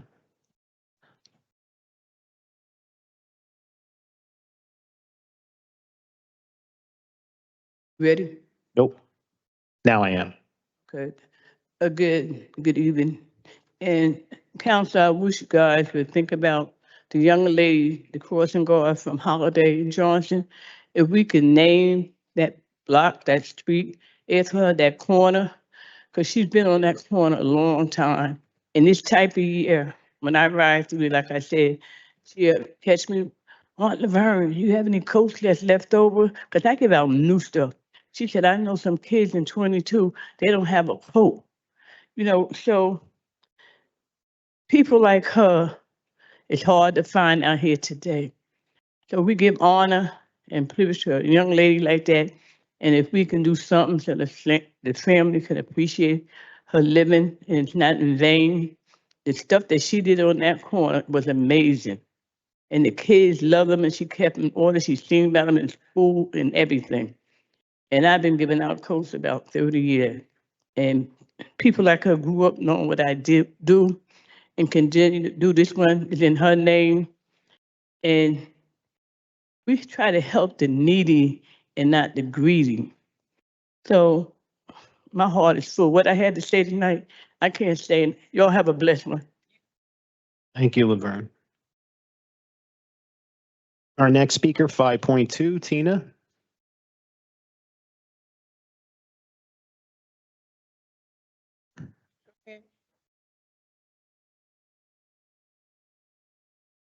Tina.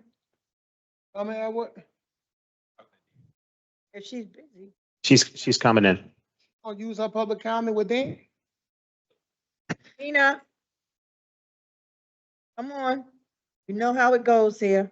You come every council meeting. Could have passed you by. Okay. Justice for Drew. I want to invite everyone to my ribbon cutting. Can I pass this to you? Yes. Take it.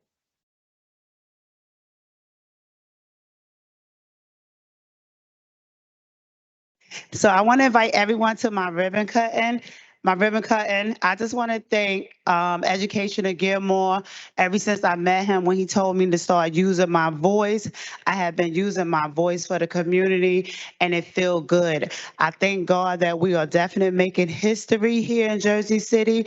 I want to thank for Jerry, Education and Gilmore, Steve from Housing, Jeff Dubb, and my family for 28 years of me doing what I was doing for the community.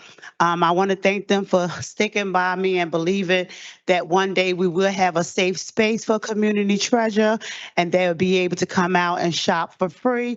And I don't have to worry about continuing to doing it out my car and in out my house. I think that was a blessing. I want to cry, but I don't want to cry because this was a long time coming. Education and Gilmore, because you actually left out of your spot when you was doing election, so I would be able to use your spot. So this means so much to me. Again, I like to say I'm not even from here. I'm from Alabama. So for me to care for another community and to come out there to do it is a blessing. And to see that I do have people behind me who really believe that our community could change and do better. That's another blessing.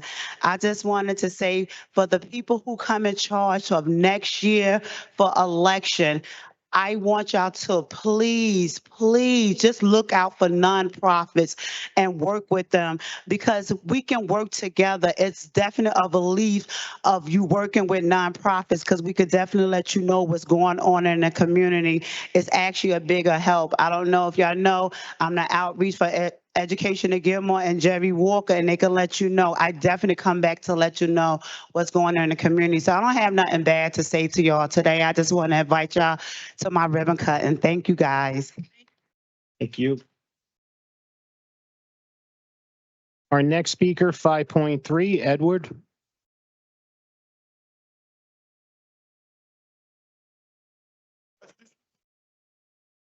Justice for Drew.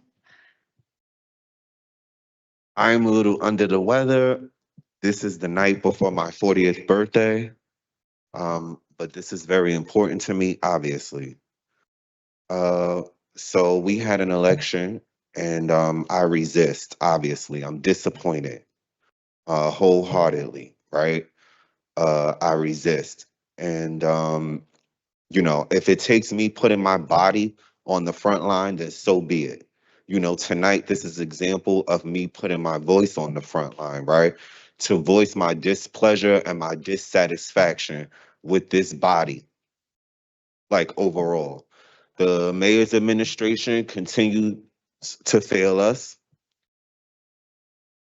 and some of you help him. It's more than unfair, it's unjust. You tell us you love us. You tell us you'll lead us. You'll tell us, oh, we'll be better. Just vote for me. My vision for the city. We can do better. But in return, what do we get? You smack us in the face. The most you've done for us is add more police to our streets.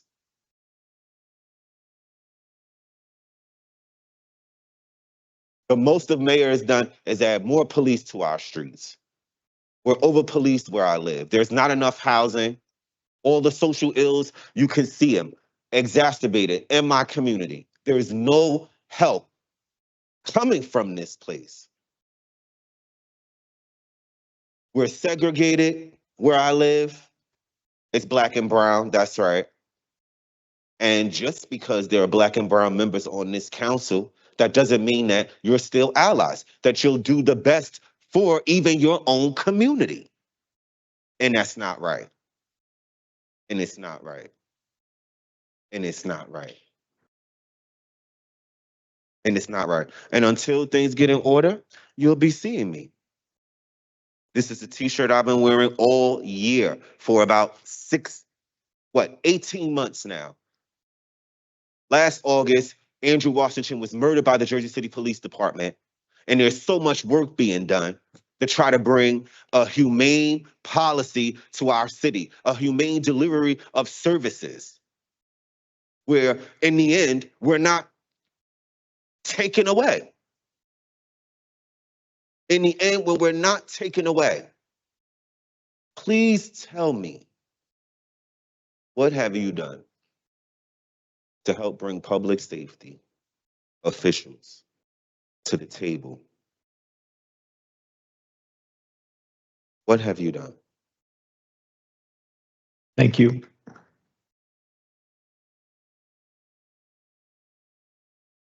Our next speaker, 5.4, Javier.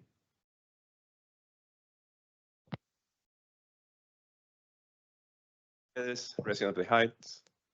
I hope you're doing well. Just wanted to read a quote to you that it was said by your boss, Mayor Fulop. While we continue to promote sustainable and active transportation, we have developed a plan to significantly increase the number of people in our city who travel by bike. So this is a master plan. We're requesting, really, we need to change the conversation. It's not about bike lanes. Mr. Bargiano, you said in 2017 that bikes were the way of the future, sir. But then, sorry about that. But then we hear recordings on the last caucus meeting. No bike lanes in Manhattan. You're already, sir, putting a roadblock. So maybe we need to do a better job of talking about soft ROI. What does that mean? What is investment when we put a bike lane? What does that do for the city, right? It's good for pedestrians. It's safety. It's safety for the neighborhoods. The cars will slow down. In fact, the roads here are pretty bad. So the traffic will slow down. So just soft ROI, not your typical return on investment. Here's what we're going to do. Here's what you're going to get in return.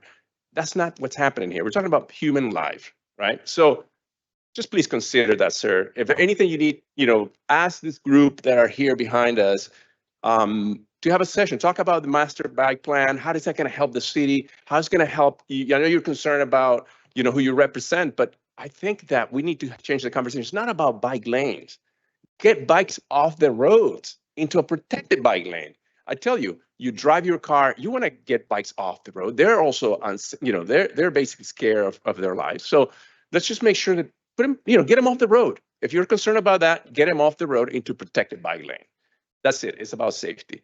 Mr. Saleh, it's all about passion, sir. It's all about leadership. I really think that your re-election coming up is great. I saw your letter. It's awesome, but zero about bike lanes. So let's be passionate about this. Maybe we have a conversation with Mr. Bargiano about, hey, listen, maybe this is good for Jersey City as a whole. Right, we want to create more neighborhoods that are safe. We want to make sure that people go to the park and kids are, riding their bikes.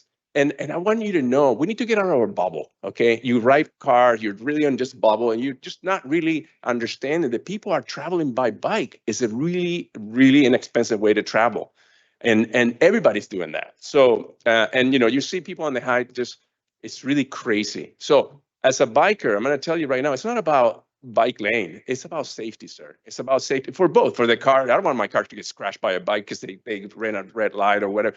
No, let's just change the conversation. Let's make this about safety, neighborhood safety, pedestrian safety. Thank you very much. Thank you. Thank you. Our next speaker, 5.5, Gina.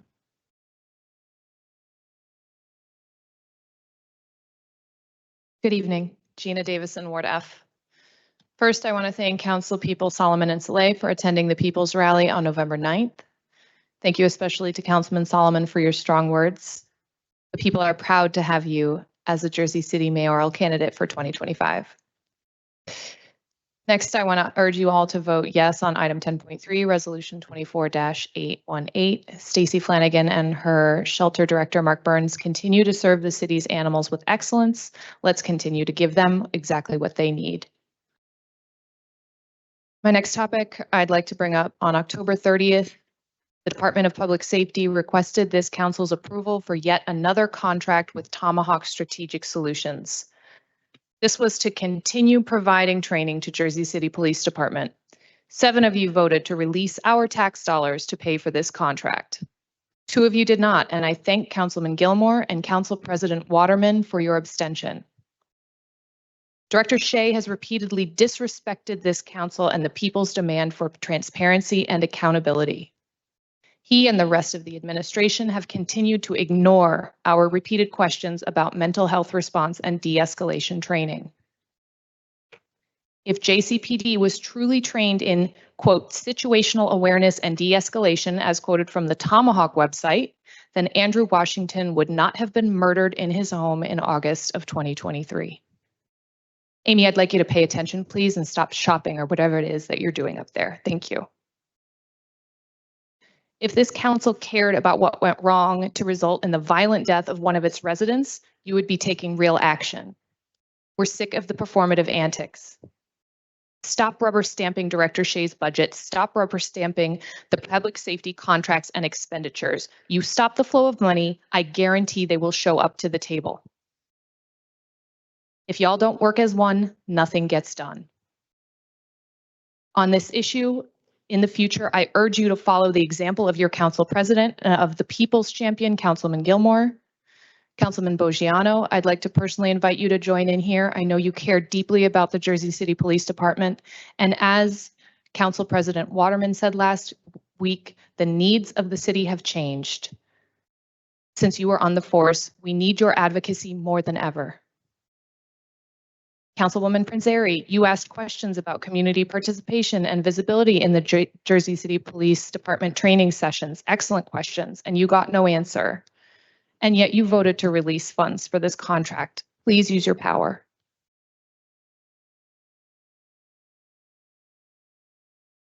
We need to do more. Justice for Drew. Thank you for your time.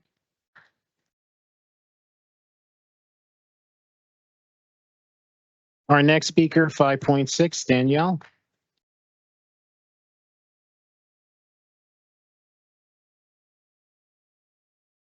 Good evening. I'm here to underscore the urgency of making the Manhattan Avenue and Franklin Street demonstration project permanent before we lose the $670,000 New Jersey Department of Transportation bikeway grants, which now has just a 6-month extension. It's November 14th, 2024, and despite months of discussion, there's still no bike lane. The community needs immediate clarity on the next steps and a concrete timeline for action, as this delay is jeopardizing the project's future. If an ordinance is required, why hasn't it been drafted and moved forward? Please confirm that all funding remains dedicated solely to this project's intended purpose. The need for safe infrastructure is urgent. Recently, a pedestrian was hit at the intersection of Hutton and Palisade Avenue by a left-turning car. Despite reports, the intersection sign remains down until residents take care of it, a clear sign of unacceptable upkeep. In 5 years, this corridor has seen 11 crashes, 7 of which involved pedestrians or cyclists. Federal Highway Administration guidelines recommend protected bike lanes as a critical safety measure, and yet this project remains only a demonstration. I also stand with the tenants of Portside Towers who attend these meetings bi-weekly to demand solutions for their own safety concerns, only to see minimal action. Their quality of life, like ours, depends on decisive action from this council. As a Jersey City public school teacher, I am used to repeating myself, so I will do so again. I urge you now to act. Secure this funding, honor the Vision Zero executive order, and make Jersey City safer, more accessible, and sustainable for all. Thank you for your time and consideration.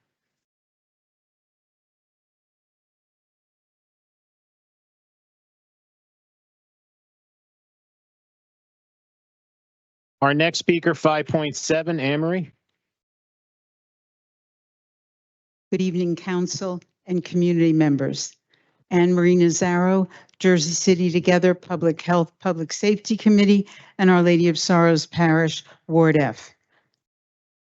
We have been coming to the council and before the administration since 2021 to implore you to add a behavioral health response program to the police action in mental health or addiction crises, an act of social justice. We come before you tonight with tremendous sadness. Our country is about to go into a period of time where social justice is very low or non-existent on the priority list. We applaud Jersey City having our poet laureate here this evening, but we're sad to think how many Melida Rodasas will be forcibly removed from our country. We assure you, our work in the social justice area, in public health and public safety, is about to get harder, but we assure you, we are not going to quit. We will act to see In Jersey City, the very effective rollout of the Anti-Violence Coalition Seabrooks Washington Behavioral Response Program and Jersey City's own Arrive Together program. We will work hard to see it done effectively despite any pushback by administration or public safety division or anyone here who doesn't think this is the right way to go for the city. We also are going to act to make sure $1.2 million budgeted a while ago by Jersey City will actually get deployed to see a gold standard, a state-of-the-art program in 911 behavioral response. A program that will honor the memory, the legacy of Drew Washington and any others who are so challenged in this city. Thank you.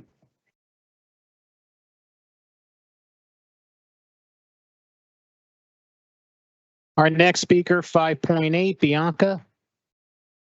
5.8, Bianca. Not here. Next, 5.9, Sarah. No. Next, 5.10, Jesus. No.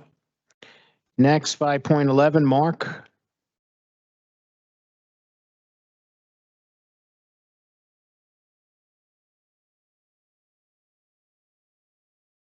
Good evening. I live in West New York, but I come to Jersey City often. I've been here to help fight for Liberty State Park and to fight against the Turnpike extension. Going to ask for you to bear with me while I connect the dots here for a couple of moments. First of all, Mr. Mayor, I'd like to thank you for your advocacy at Liberty State Park and continuing to promote its use for recreational purposes. Hypothetical here. I think it's fair to say that you would not advocate for diverting land in Lincoln Park for non-recreational purposes. And I'd expect the rest of the council would stand with you, given that green spaces are so vital to our residents. I'd like to call your attention to Braddock Park in North Bergen. Like Lincoln Park, it is a Hudson County park in an overburdened community. The mayor of North Bergen and the Hudson County commissioners are proceeding with permanently diverting a section of the park to build a public preschool for the sole use of residents of North Bergen. So why should building a school in a county park in North Bergen be of concern to Jersey City? First of all, county tax revenue is being contributed to the project, which means that Jersey City residents are helping fund the project. Aren't your taxes high enough without this misuse of funding? Millions of county tax dollars have been spent so far, and more will likely be needed. Second, if this project continues to move forward, it sets a precedent that future administrations in Jersey City and in towns across the state will leverage to take away our precious recreational spaces. Schools don't belong in parks, county or otherwise, and towns should fully fund their own school projects. North Bergen's kids deserve quality preschools, but not at the expense of Hudson County residents. I have a draft resolution that opposes the Braddock Park diversion that I'd like to ask the mayor and city council to adopt. So I'm here tonight asking if any of you will sponsor this and work with me so that we can bring this to a vote at a future meeting. And for the public, for anyone that's interested in this issue, I'd ask that you reach out to me at the following email address: nosschoolinbraddockpark@gmail.com. Again, it's nosschoolinbraddockpark@gmail.com. Thank you very much for your time this evening. Thank you. Yep.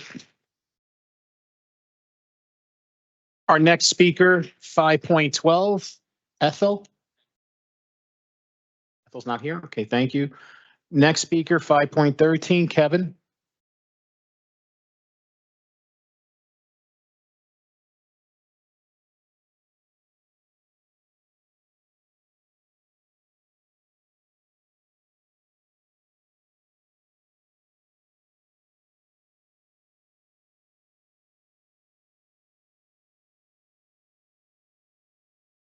Hi. Hello, Madam President and City Council. First, I want to sincerely thank Madam President and this council for always making it clear our right to speak before you has been permitted without interference. Tonight, we are making a sincere attempt to reduce the need for having as many speakers at City Council, while also taking greater care about how we express ourselves. Even though the First Amendment gives us rights which are protected, yet I do understand the First Amendment doesn't control for effectiveness of communication. So from that perspective, we are attempting an adjustment. We're doing this because we are here for results, not to hear ourselves talk or to annoy you. If all goes well, fewer of us will speak here before you at the next council meeting. I would like for you to silence us by helping us. You have always had the power to take away our talking points. We won't talk about ordinance violations the city acts on. Understand that today is a step in that direction, which may not be yet perfect, but I hope you will recognize the intent in our effort overall. A clear distinction between what is related to litigation and off limits versus what is not and therefore addressable should help all of us improve our interactions and, most importantly, results. While our intent has always been to do the right thing, we are tenants and tenant advocates, and clearly none of us are acting as lawyers. As you can see, I'm wearing a shirt that says as much. And yes, the sign in front of me says the same thing. Those free pens being distributed right now to everyone in this room, they say it too. Perhaps it seems like overkill, but I've learned that even the most obvious things sometimes need emphasis. At our rent leveling board hearing, the largest in Jersey City history, the landlord's attorney tried to dismiss my testimony by emphasizing that I was not trained as an expert. He was right about my training. While lawyers need extensive training to obfuscate clear ordinance language, the truth just requires basic reading skills. The law says what it says. When simple language needs complex explanations, we have to ask why. When Chairman Cupo directly asked me, "Are you an attorney?" I responded simply, "I'm not."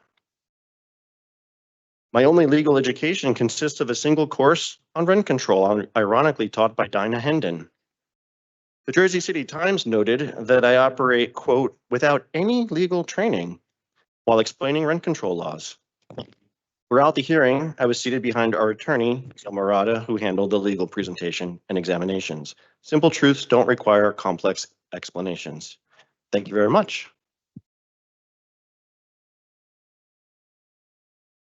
Our next speaker, 5.14, Jessica. Thank you. Our next speaker, 5.15, Tom.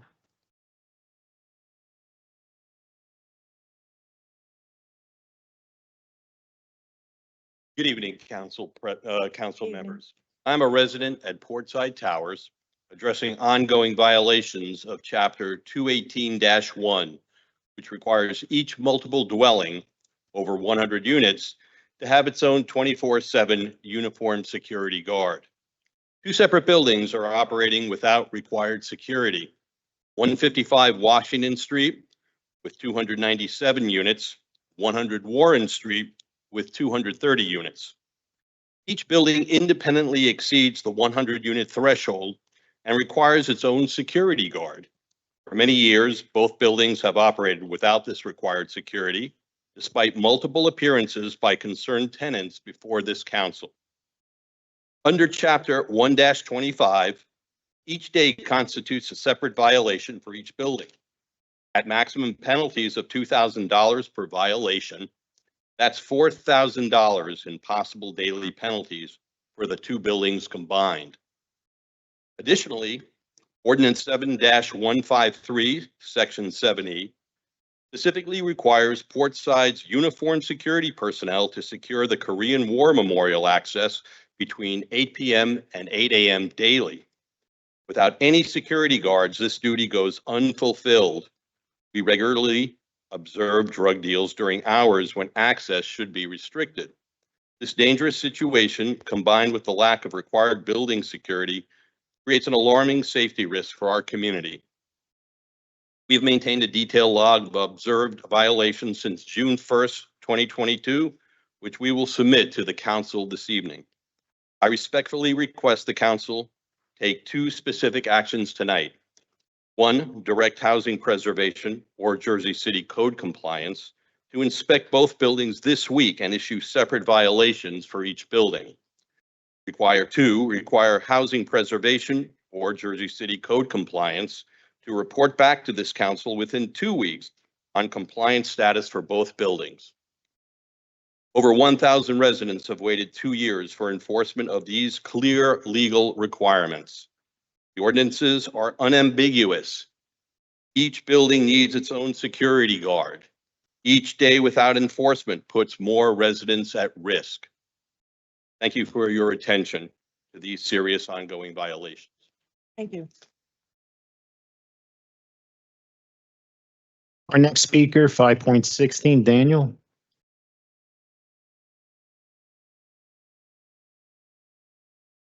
Good evening, City Council members. Tonight, I'd like to address something that's really important to me, and that's the suggestion by some city representatives that us portside tenants should speak less at these meetings, as my fellow tenant Kevin alluded to, and I agree. But only when our silence means issues have been resolved rather than having been ignored. We all want shorter meetings. We all want fewer speakers. We all want to spend our evenings elsewhere. I would love to be home right now watching Impractical Jokers, but I'm here. And there's only one way that we can achieve this goal. That is to address the systematic issues that bring us here. Consider what brings us to the podium. Documented violations that persist without enforcement, clear requirements that remain unmet, and basic protections that exist on paper but not in practice. We followed every proper channel as requested by the law and by several of you personally. We've documented violations methodically. We've reported through official processes. We've provided evidence systematically, and we've waited patiently for action. Yet, when enforcement fails, when violations continue, when documentation goes unnoticed, what choice do we have but to come here and speak?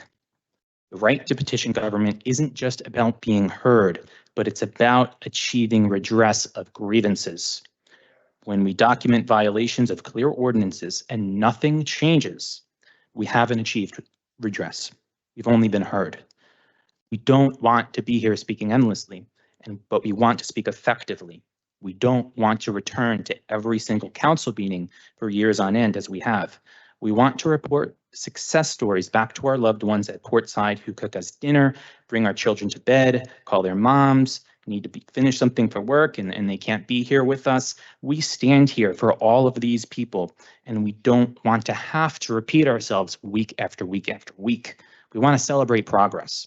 The path to shorter meetings isn't through silence, but rather through action. Enforce one ordinance fully, address one violation completely, resolve one issue permanently, then move on to the next. That is how we reduce public comment naturally. That's how we shorten these meetings meaningfully. And that's how we all spend less time here and more time living our lives. We are ready whenever you are. Pick an issue and enforce it fully. Watch us celebrate that progress and move constructively to the next challenge. Thank you for your time. Our next speaker, 5.17, Brendan.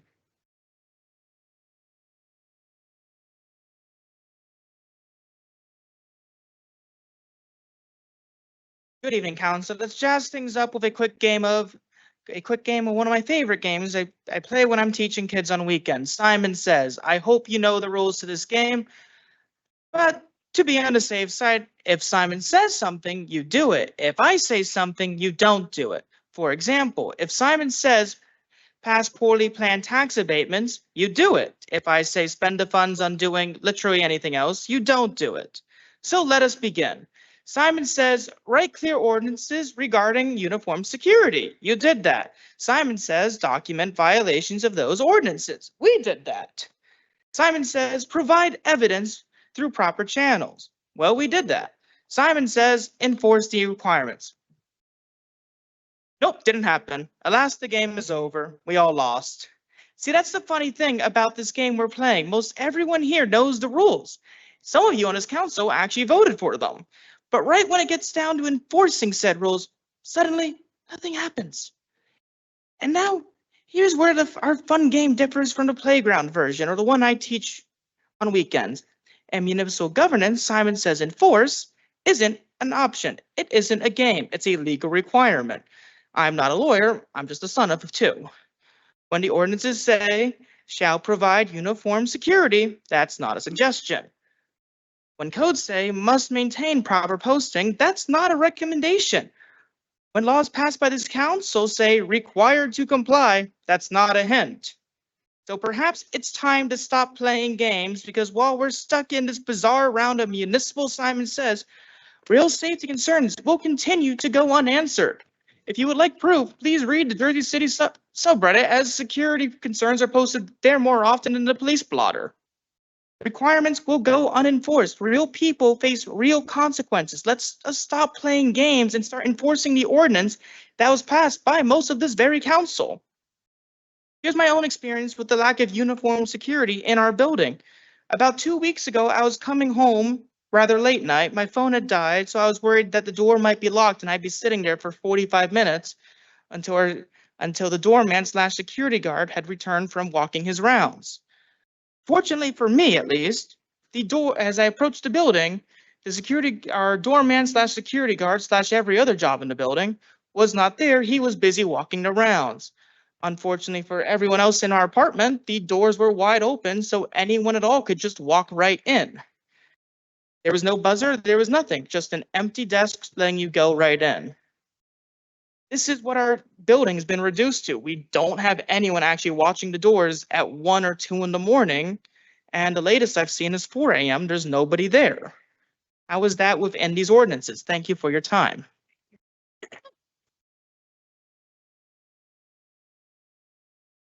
Our next speaker, 5.18, Jessica.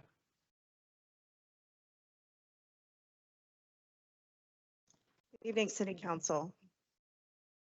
So I'll be candid with you tonight. As a neuroscientist and a tenant, I'm trained to understand complex information.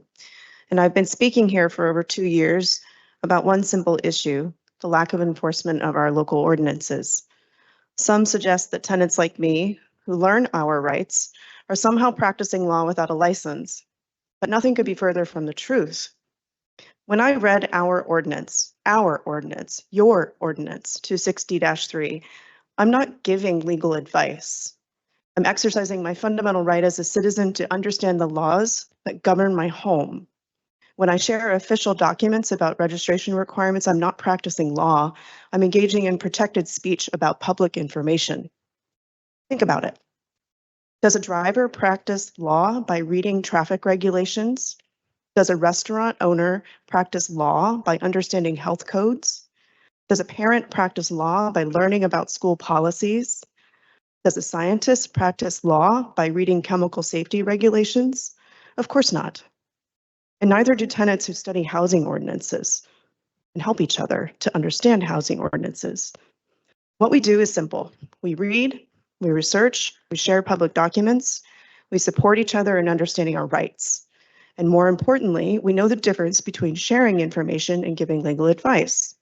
When we need legal guidance, we turn to licensed attorneys. When we need legal representation, we hire qualified lawyers.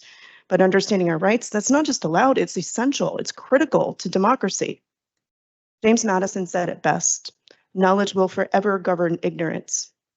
And a people who mean to be their own governors must arm themselves with the power which knowledge provides. We will not be silenced by those who confuse citizen advocacy with legal practice. My right to understand and discuss the laws affecting my home, our homes, is a cornerstone of civic participation. And after many speeches here, I remain committed to upholding that right. Thank you.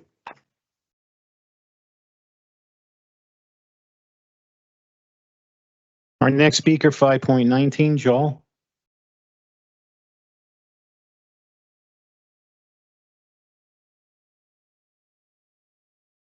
Good evening, council members.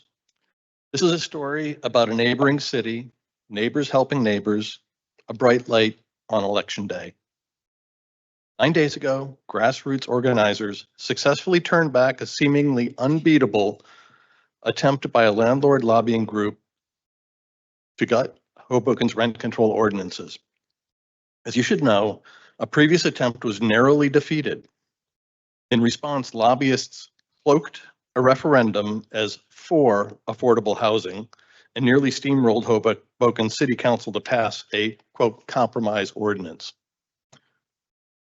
This would have taken approximately 100 units at $2,500 each to a fund to generate affordable housing. 100 units becoming deregulated for 1 unit to become affordable. A local grassroots organization contacted us and we provided support and bodies to canvass and convince the council to defeat their compromise and leave the referendum to the will of the people. In the face of a multi-million dollar campaign by the landlord, grassroots organizers mobilized opposition and we helped canvass Hoboken. The referendum was defeated by a 3-to-1 margin. This goes to show that camouflaging efforts to gut rent control as pro-affordable housing will not fool alert, knowledgeable, and motivated citizenry. Thank you.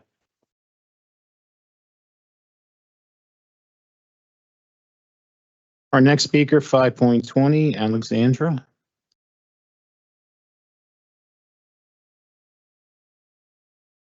Evening, Council. Let me tell you a story, a tale of two buildings, identical in every way, except for one crucial difference: how their cities handled ordinance enforcement. In the first city, when tenants reported missing emergency contacts and no on-site superintendent, officials acted swiftly. They documented violations, issued clear directives, and followed through with the enforcement. When problems persisted, their council investigated promptly. Within months, the issues were resolved. But in the second city, well, that's where our story takes a different turn. There, the same violations were reported, the same documentation was provided, the same photos were taken. But month after month, year after year, nothing changed. In the first building, tenants knew exactly who to call in emergencies because the information was properly posted and updated. In the second, they faced a maze of outdated contacts and departed staff members. In the first building, maintenance issues were addressed promptly because the superintendent lived on site as required. In the second, simple repairs dragged on for weeks while tenants tried to navigate an ever-changing cast of off-site personnel. The moral of this story: enforcement delays don't just create paperwork problems, they create compounding issues that affect real people's lives. When basic requirements go unenforced, the impact multiplies over time. This isn't just a story, it's a reflection of choices we face right now. And it's a reflection on, as you have heard previously, my personal real-life situation when my apartment was set on fire and flooded with black water. Which building story will we choose to emulate? Which ending will we write? The power to choose lies with this council, the power to investigate, the power to ensure enforcement, the power to write a better ending to this tale. Thank you. Thank you. Our next speaker, 5.21, David.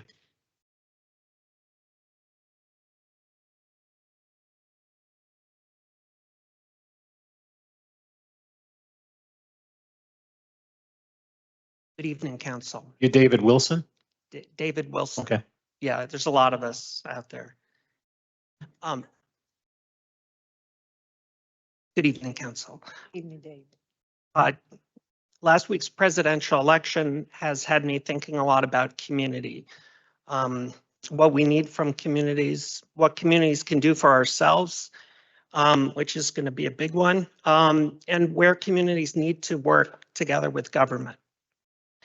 And the image came to me of a bridge a bridge that connects the community's needs on one side and government action on the other side. This bridge is built from a lot of things: public comment, documentation, civic participation. And when this bridge is strong, both sides thrive. And when the bridge weakens, both sides suffer. Today, our bridge in Jersey City is under strain, not from too much traffic, but from too little maintenance. Each documented violation that goes unaddressed weakens a support beam. Each failure that continues chips away at the foundation. And each call for enforcement that goes unanswered creates another crack in this structure. We don't want this bridge to fail. We can't have this bridge fail. We're here with tools to repair it. We have detailed documentation, specific ordinance citations, clear evidence of violations. We're not here to tear anything down. We're here to strengthen the very infrastructure that makes local government work. But a bridge only functions when both sides engage. We've brought the materials, we've identified the structural issues, we've followed every proper procedure, and now we need your help to complete these repairs. Together, we can rebuild this bridge and make it stronger than ever.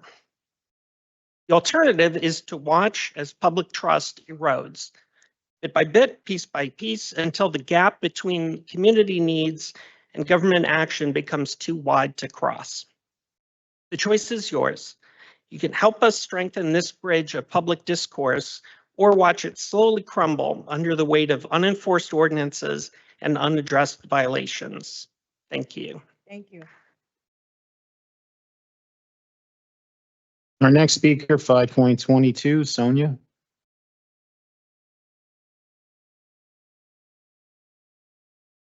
Good evening, Council. Today I want to tell you about some of our friends back home who have no clue why we are here. They don't understand why we live in the United States of America, in which a convicted felon can run for office and win. They don't understand how that is even possible, and I have a very hard time explaining it to them. Honestly, I was so naive that I thought that even his first race would be over when he said, and I apologize for quoting the president-elect, "You can grab them by the pussy." I certainly thought it was over when he cheated with a porn star on his wife while she was pregnant and paid the porn star campaign money to keep her quiet. I thought it was over when the FBI found classified material in his golden but rotten bathroom in Mar-a-Lago. I thought it was over when people found out that he paid $750 in federal income taxes total in 2017. What does that have to do with Jersey City, with you all? It has everything to do with Jersey City because of two things. It shows what someone can get away with when a whole machine looks the other way. How absolutely safe bad players like our landlord Equity Residential feel because alternative facts are a thing and no one will come after them for breaking the law. It shows what happens on the long run. Human rights become forgotten, families become forgotten, people become forgotten. This is one thing that if there's one thing that is good about coming here, it's that I have explanations for my friends back home. I'm now able to tell them that for 2 years, it has not been possible for us to get existing laws enforced with a Democratic mayor. That people in this country feel betrayed, insulted, humiliated, and completely fooled. I can tell them that this is one of the reasons why we will have Trump back in the White House. Their next question is often why we even care. That answer is easy. We know firsthand how dictatorships evolve. One first step is not to enforce existing laws. A next step is to alter laws. Another one is to get rid of checks and balances. And another one is to gag people and the media and take away their freedom of speech and their ability to educate the public about what's going on. I don't need to tell you that we've seen all of this happening to us in our city, not once, multiple times. That is why we care, and that is why we are not going anywhere until we get our rights and until democracy is fully restored. That's right. It's not a reality, not fully a reality right now. I once again implore you to do your job you were elected for. Who knows how long elections are a thing in this country? Our next speaker, 5.23, Danilo.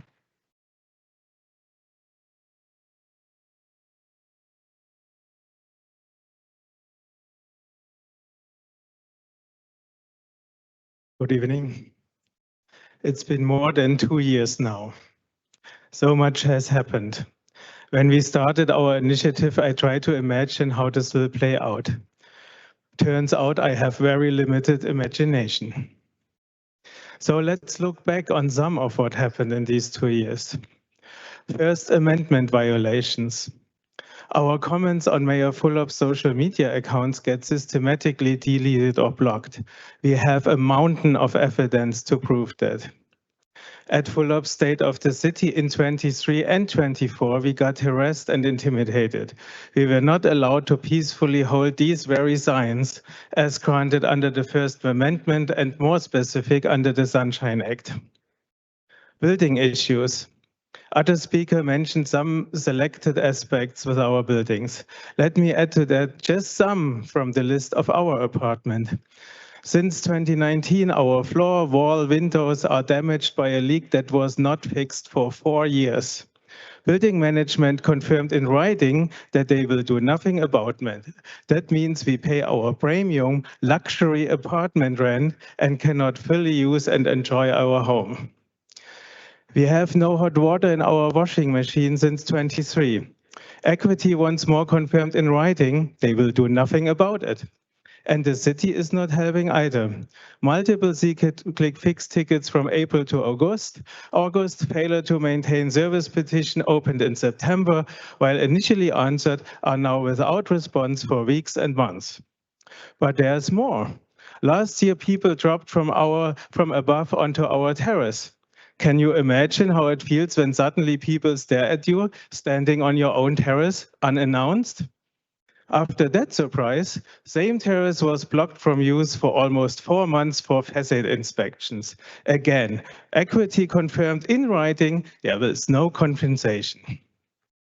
All that while Mayor Fulop collects millions for a super PAC from billionaire landlords and investors and claims in the media he cares about tenants. He has not even felt the need to follow one of our many invitations to discuss our issues, ever.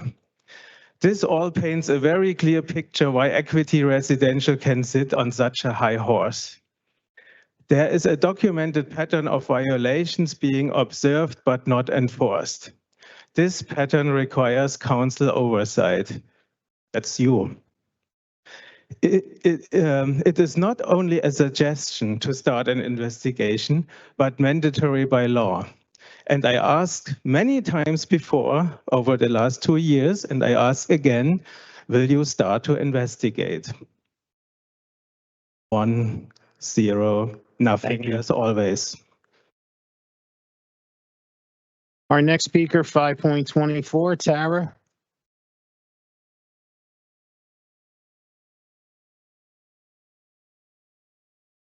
Good evening, Council. As you know, I care deeply about this city. My ancestors helped build this city and very probably this building, paid for by the Jersey City taxpayers. It matters deeply to me how tax money is spent, and that's why tonight I want to address the hidden costs of non-enforcement, costs that impact every taxpayer in Jersey City. Let's examine the economics of systematic non-enforcement. When basic requirements go unenforced, each violation spawns a cascade of costs. Initial inspections lead to re-inspections. Re-inspections lead to more documentation. More documentation leads to increased administrative overhead. And through it all, taxpayers foot the bill, not once, but repeatedly for the same violations. Consider security requirements under Chapter 218-1. When uniform security requirements go unenforced, emergency services face increased calls. Police resources are diverted to preventable incidents. City staff process repeated violation reports. The legal department handles escalating complaints. Each step multiplies the cost to our city. But the real economic toll comes from the compound effect. One unenforced violation leads to multiple administrative actions. Those actions require increased staff resources. Those resources demand larger budgets, and those budgets require more taxpayer funding. It's a spiral of waste that could be prevented with initial enforcement. Let me be specific about the waste. When inspectors document violations but can't enforce them, we pay twice. When staff process the same complaints repeatedly, we pay twice. When legal reviews the same issues multiple times, we pay twice. When emergency services respond to preventable incidents, we all pay. This isn't abstract economics. It's our tax dollars at work, or rather at waste. Every dollar spent re-inspecting known violations is a dollar we can't spend on parks, infrastructure, or public services. Every hour spent processing repeated complaints is an hour we can't spend improving our city. The solution is straightforward. Enforce requirements the first time. Stop paying twice for the same violations. Start investing in prevention rather than endless reaction. Council, this isn't about compliance. This isn't just about compliance. It's about responsible use of public resources. The fiscally responsible path is clear. Enforce requirements fully the first time, and then this costly cycle of perpetual reaction. Thank you.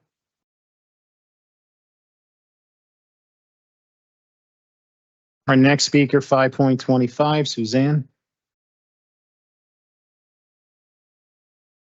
Good evening, Council. After our last meeting and after countless pleas for help, I was thinking about our path forward. From my point of view, this path forward is actually quite simple. Enforce existing ordinances systematically, and you'll hear less from us systematically. This isn't a complex equation. We come here because issues go unaddressed. We speak because violations continue. We return because enforcement fails. But trust me, none of us want to spend our evenings here week after week. I'd much rather be home with my dog and my fiance after a long day in the office, but I have to be here. Let's take uniform security as an example. The ordinance is clear. Buildings over 100 units require 24/7 uniform security. We've documented the violations. We've provided evidence through proper channels. We've followed every procedure. The other night, I myself walked in freely. No one was there, could easily go up in the elevators. If someone's door is left open by accident, they can just walk right in. I mean, we're waiting for something terrible to possibly happen. From my point of view, it's even more important than due process that you understand why we need uniform security. We have open doors, as I just said, at the Korean War Memorial and at the gym. We have found non-residents in our washrooms and lobby areas. Our garage is not fully secured. Pedestrians can easily gain access to the garage. Often the key fob locks don't work, which means that when someone is in the garage, they have access to our buildings too.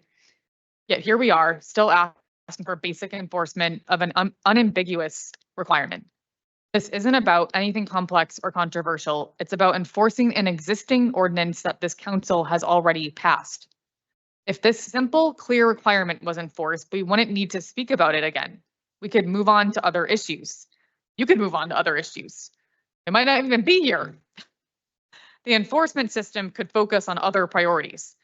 Instead, non-enforcement creates a cycle. We document violations, we report them, nothing changes. So we come back, we speak again, the cycle continues. But there's a better way. Enforce one ordinance fully. Show that the system works. Demonstrate that when we provide documentation through proper channels, action follows. Start with security requirements. They are clear, they're documented, they're straightforward to verify. Once that's resolved, we can move methodically through other violations one by one. That's how we reduce public comment, not by limiting speech, but by addressing its cause, not by silencing voices, but by resolving the issues that compel us to speak. We're ready to work with you. We're ready to proceed systematically. We're ready to celebrate each resolution and move forward constructively. The choice is yours. Enforce existing ordinances and watch public comment decrease naturally. Continue non-enforcement and we'll continue exercising our right to document. Thank you. Our next speaker, 5.26, Drew.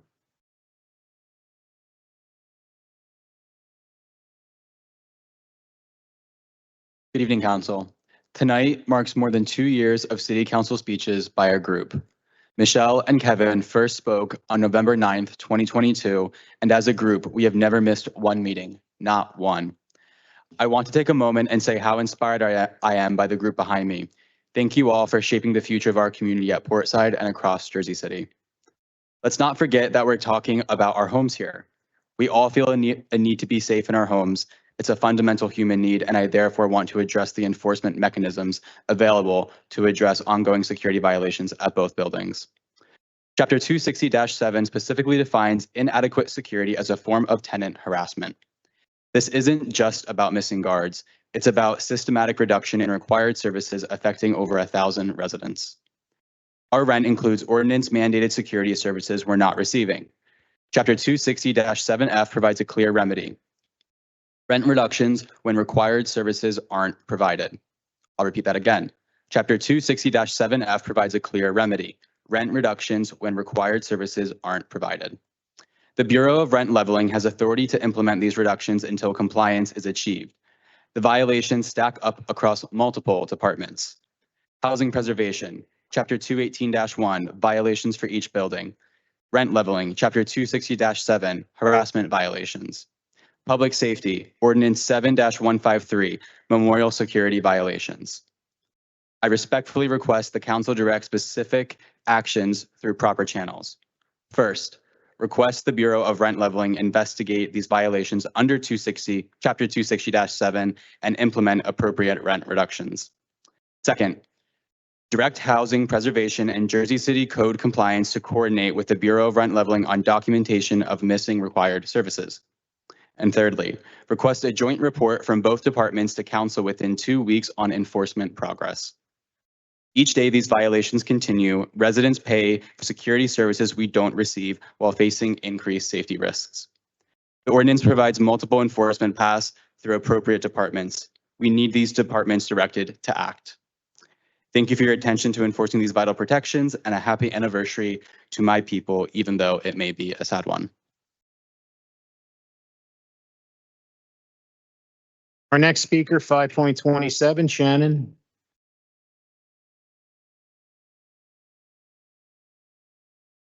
Good evening, Council. As a nurse who works with women to bring life into the world, I get to be with people during one of the most, if not the most beautiful moment of their lives.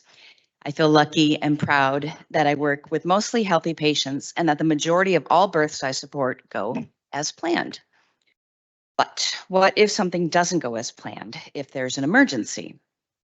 In my job, we absolutely have to plan for emergencies. To do otherwise would cost the lives of mothers and babies. And that's why tonight I want to talk about how outdated emergency information puts our lives at risk in ways that weren't possible even 10 years ago, and that would never even be possible in any facility I've ever lived and worked in. So consider what happens in a modern emergency response. When someone calls 911, dispatchers immediately access digital databases. They need current building information. They need accurate contact details. They need up-to-date superintendent names. And most importantly, they need correct phone numbers that actually work. But here is the deadly, scary reality. When emergency contacts are outdated, when superintendent information isn't posted, when building access details are wrong, digital systems amplify these failures.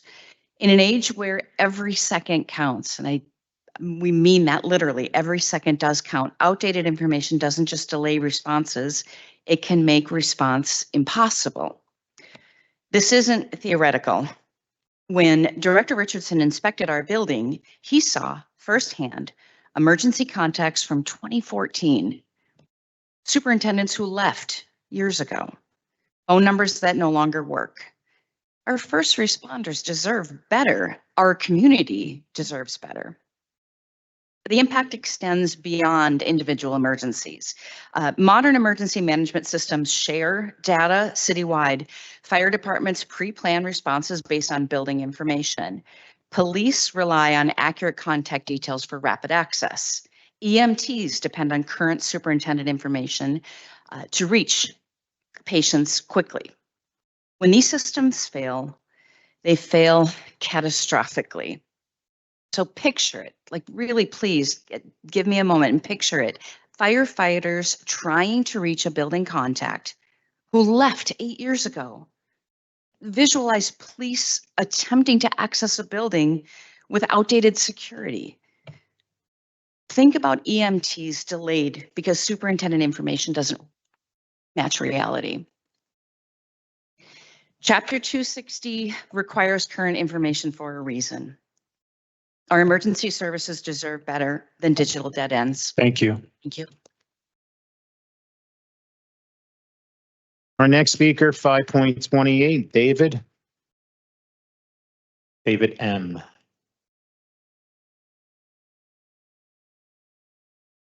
Next speaker, 5.29, Kruti. Good evening, Council. My name is Kruti Gandhi. I am a resident at Portside Towers and a mother of 2 wonderful boys. Tonight is the first time I'm speaking to you. I came here because I can't stand my worries and concerns anymore.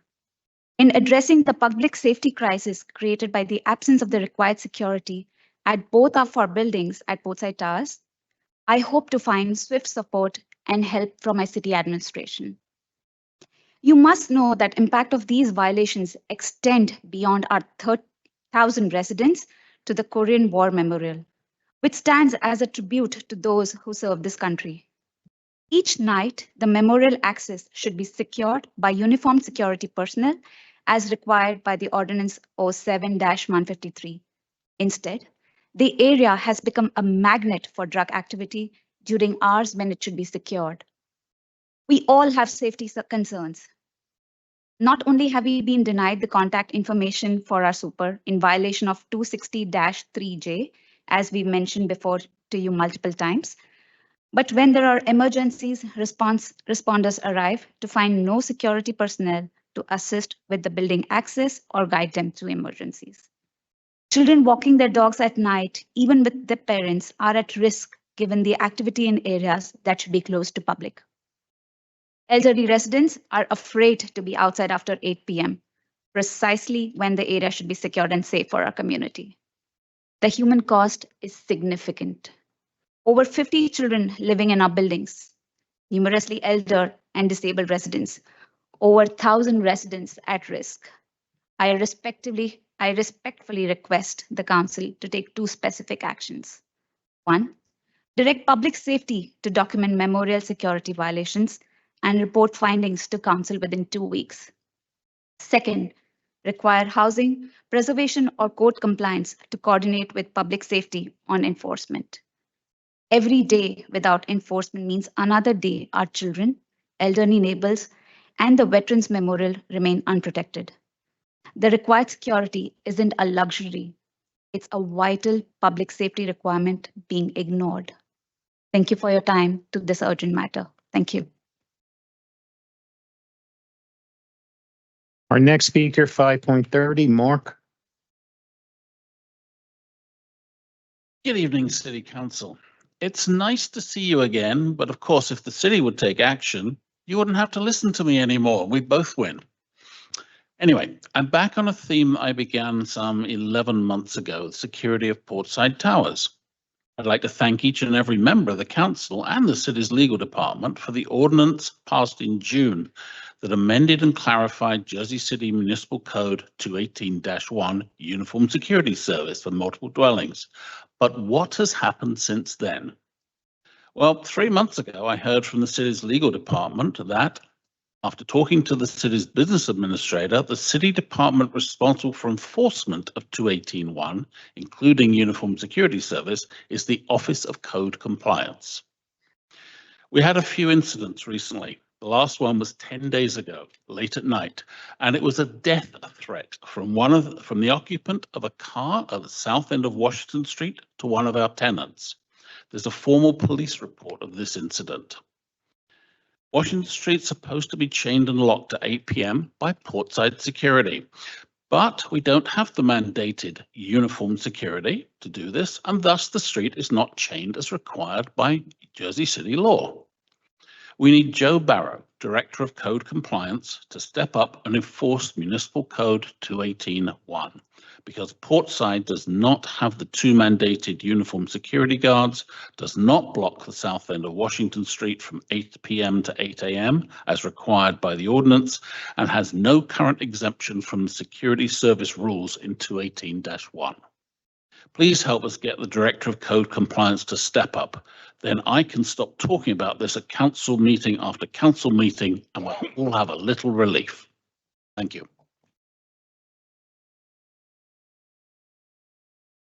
Our next speaker, 5.31, Barbara.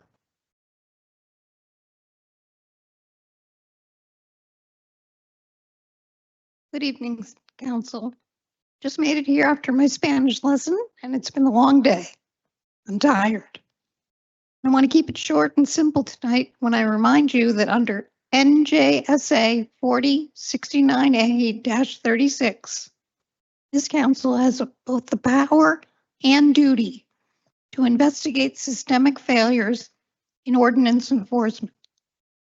The law explicitly states you may investigate systemic non-enforcement, review administrative decisions, examine compliance processes, investigate public safety impacts. These aren't just options. They're core responsibilities under the Faulkner Act. When systemic non-enforcement creates public safety risks, this council has a duty to act. And why does it matter? Because enforcement failures don't just violate individual ordinances. They undermine the entire system of protections this council has established. We urge you to exercise your statutory authority and investigate these systemic failures.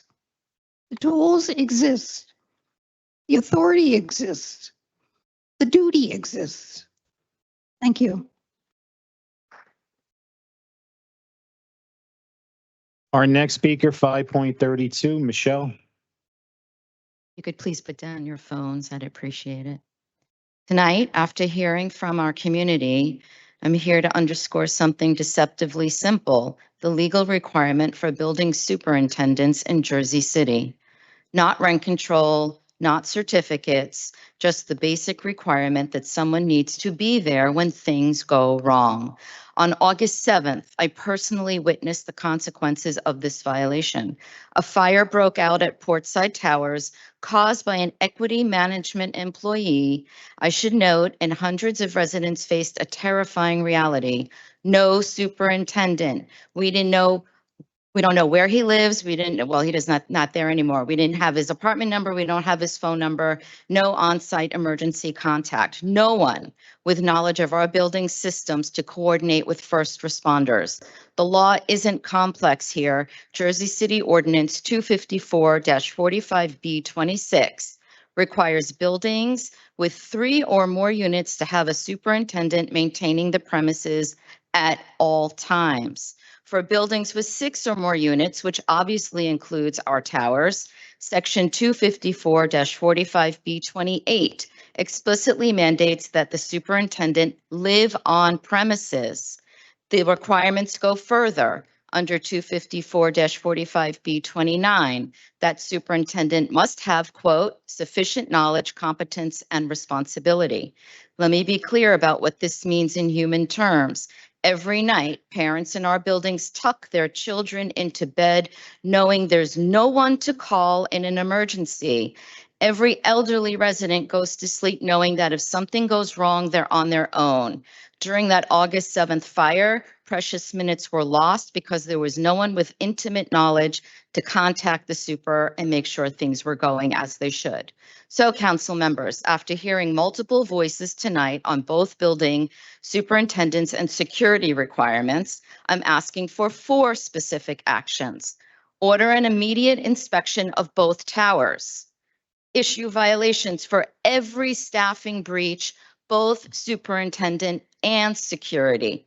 Mandate each building have its own dedicated on-site superintendent and the required uniform security guard. Establish daily penalties until full compliance is achieved on both issues. Like Kevin said earlier tonight, you have the power to silence us by helping us. You've heard compelling testimony about missing security guards and absent superintendents. These issues are both ensuring basic safety requirements are met. The next emergency isn't a question of if, but when. That fire was your warning shot.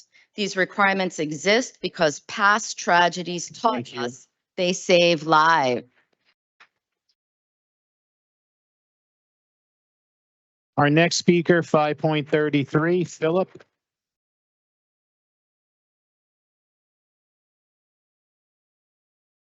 Good evening. My name is Phil Carrington. I have an opening statement here to whom it may concern, and this is in reference to a letter that was written to me. The letter was a response to my request or question. I made an application to have a festival in July 2022 on Martin Luther King Drive. It was denied. Then I get a letter responding to that denial. The letter say that the reason why you were denied to have a festival between Oak Street and Martin Luther King and Union is because Martin Luther King Drive is a busy bus route, and we don't like to block bus route. Additionally, it's close proximity to a senior center, a home, and that's the two reasons. That statement is untrue. And the reason why I decided to read it bring it on the record here is because the law department more than once referred to that as facts. So when the letter was written, it can be categorized then as untrue or willfully false. When a lawyer stand up in front of a judge and say that that is a fact, at that point, I say they're lying or liars. Why I say that? Here's the facts.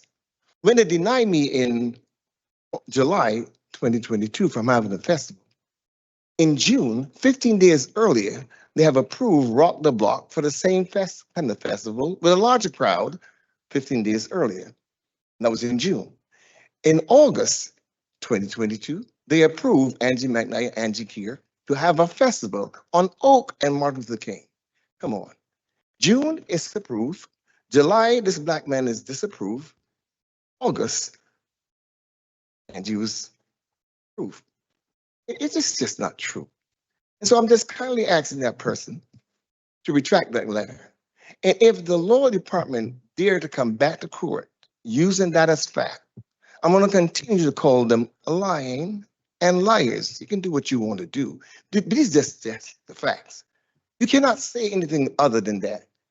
June, you approve same Martin Luther King Drive. July, you see we're not going to block it. And then August, they've been blocked several times after that. It was blocked again in June 2023. It was blocked again in June 2024. But for 2022, from this black man who owns 6 parcels of property on that same, cannot use it. But for other folks, from Rock the Block and whomever else, something's wrong. And so again, the open letter to whom it may concern, please retract that letter. Good night. Our next speaker, 5.34, Peter.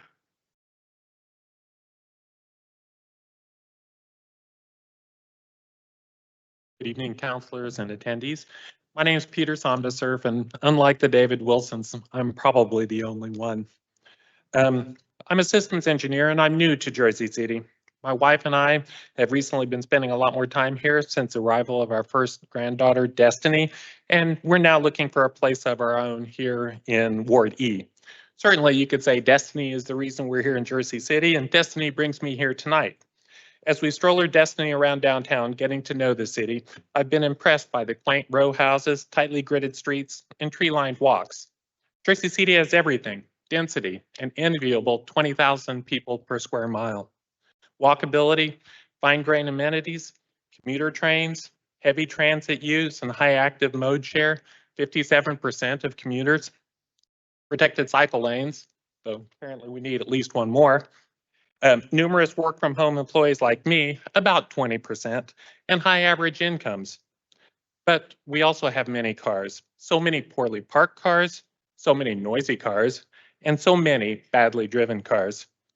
We very much desire for these streets to be safe for Destiny as she grows, for her to walk or bike to school, to wander and play with friends, and to enjoy experiencing the town with her parents. Today, the streets are not safe enough, and surely it's time, past time really, to do more. We know it's hard for elected officials to balance expectations of various factions, to make costly changes in concrete to calm or divert streets and traffic, to deliberately inconvenience some drivers, and when needed, to confront those who cause hazards. But this is necessary to properly serve the majority who do not much drive by managing the minority who do. So what do we need to do? We need to better daylight our neighborhood intersections so walkers are visible. We need to provide dedicated parking spaces for deliveries, trades, and ride shares so these do not fill the crosswalks, and to charge adequately for parking privileges to manage demand, and then to enforce the laws for such. Collectively, we've got to make sound decisions and take meaningful actions to improve street safety. And I know these may be initially unpopular, so those of us committed to safer streets need to lobby our fellow citizens and our electeds and support you as you undertake this work. I'm certainly willing to do so. For those determined to drive universally, there are literally thousands of cities and suburbs in the US that are committed to cars. For the few places like Jersey City with the infrastructure attributes to readily become a safely walkable home for those who desire not too much drive, we should be able to make it so. This is the low-car majority here already. Let's help our city focus on our strengths and make the most of these rare but highly attractive merits. Thank you. Thank you. Our next speaker, 5.35, L. Forster. Not here. Next, 5.36, Beatrice.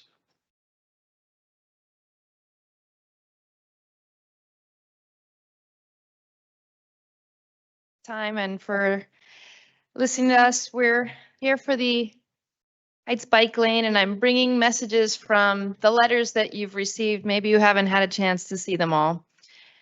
Naidu says, I will appeal on a more personal level as a resident of Franklin Street. I'm not a cyclist. My main form of moving around is by car. However, as much as I can, I try to avoid driving around town and rely on walking or public transportation. The Manhattan-Franklin Bike Lane projects, the first protected bike lane in the Heights, seem to be the start of building a network that would provide a different way to reach downtown or perhaps Journal Square. It probably wouldn't translate to a sudden influx of bike commuters since it's just a small distance, but it would have planted the seeds for better connectivity with the other neighborhoods. After all, you have to start somewhere. Putting the biking infrastructure aside, as a resident directly on the street, the new one-way arrangement and narrowing translated in a stretch much safer and quiet than what it is now. Driving around was also not an issue, as there are plenty of side streets to choose from. Once more, I urge the council and city to not squander this opportunity and make some meaningful change for the betterment of residents. Emily says, as a constituent resident around the corner from Franklin Avenue and mom to a toddler who would like to attend PS8 one day, I'm writing to urge you to permanently implement the Manhattan Avenue and Franklin Street project. As a public health professional at Columbia University, we must invest in safe, active transport routes for our health and for the health of our planet. Brian shared, as a constituent, father, and individual that loved my son utilizing the temporary bike lane, I'm writing to urge you to permanently implement the Manhattan and Avenue Street demonstration before the impending expiration of the grant money. Aaron says, I want to further add my voice to the conversation and say that I'm a pedestrian on Central Avenue and Manhattan Avenue every single day, and I have never felt more safe at the intersection than when the 30-day bike lane pilot was running. It improves our community immensely, and I hope you do the necessary work to save the grant and implement the bike lanes. Hannah says, I have lived in Jersey City for a few years, small potatoes in the grand scheme of things, but each year my love for this city and its vibrant, diverse culture has only deepened. My biggest draw has been the ability to explore without a car, and although I'm not an avid biker, I was so excited to buy my first bike since college in order to continue exploring this amazing city. I never city biked in New York beyond the Riverside Park because I was terrified of being hit by a car. Since 2020, 3 close friends and family members have been critically injured by cars making illegal turns while they were on a bike or walking a crosswalk. So far, Jersey City has proved highly accessible for getting around by bike, whether to get the only doctor's appointment my insurance would cover. Thank you. Our next speaker, 5.37, Colin.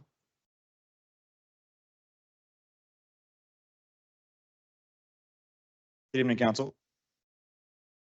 2 months ago, a video by the New Jersey State Association of Chiefs of Police addressed the purposeful reduction of traffic enforcement at the height of the COVID pandemic and the tragic loss of life that resulted from it.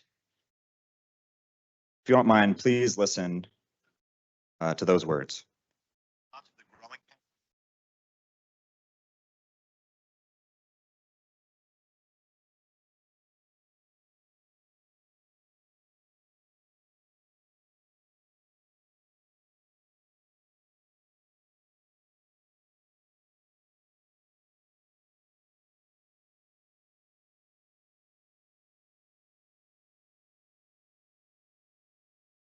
Directly related to the increase for driving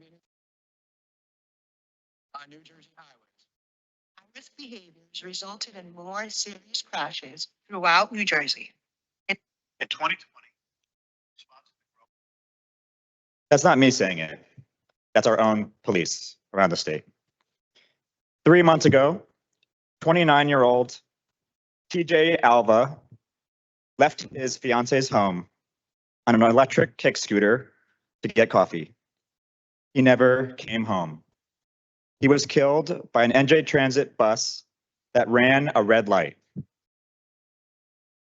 We will commemorate him and others we have lost to traffic crashes this Sunday during World Day of Remembrance for Traffic Victims. While the Department of Infrastructure has done great work redesigning streets for safety, that is not enough, and it takes time. Just look at how long it's taking to get 1 block of protected bike lane in the Heights. We have a culture of lawlessness and unaccountability on our streets. People do not feel safe outside of their cars in our community. Local businesses suffer when neighbors don't feel safe on the street. We need traffic enforcement now. If you are throwing your hands, excuse me, if you are throwing your hands up and going, look, Colin, I'm trying to help out, but public safety is not returning my calls. You're not doing enough. It's past time for you to take action. New Jersey law states the council may remove department heads for cause after hearing. That's directly quoted from the law. You have the power, council. Do your part to save lives and use that power to protect us. Thank you. Our next speaker, 5.38, Yvonne. Is Yvonne here?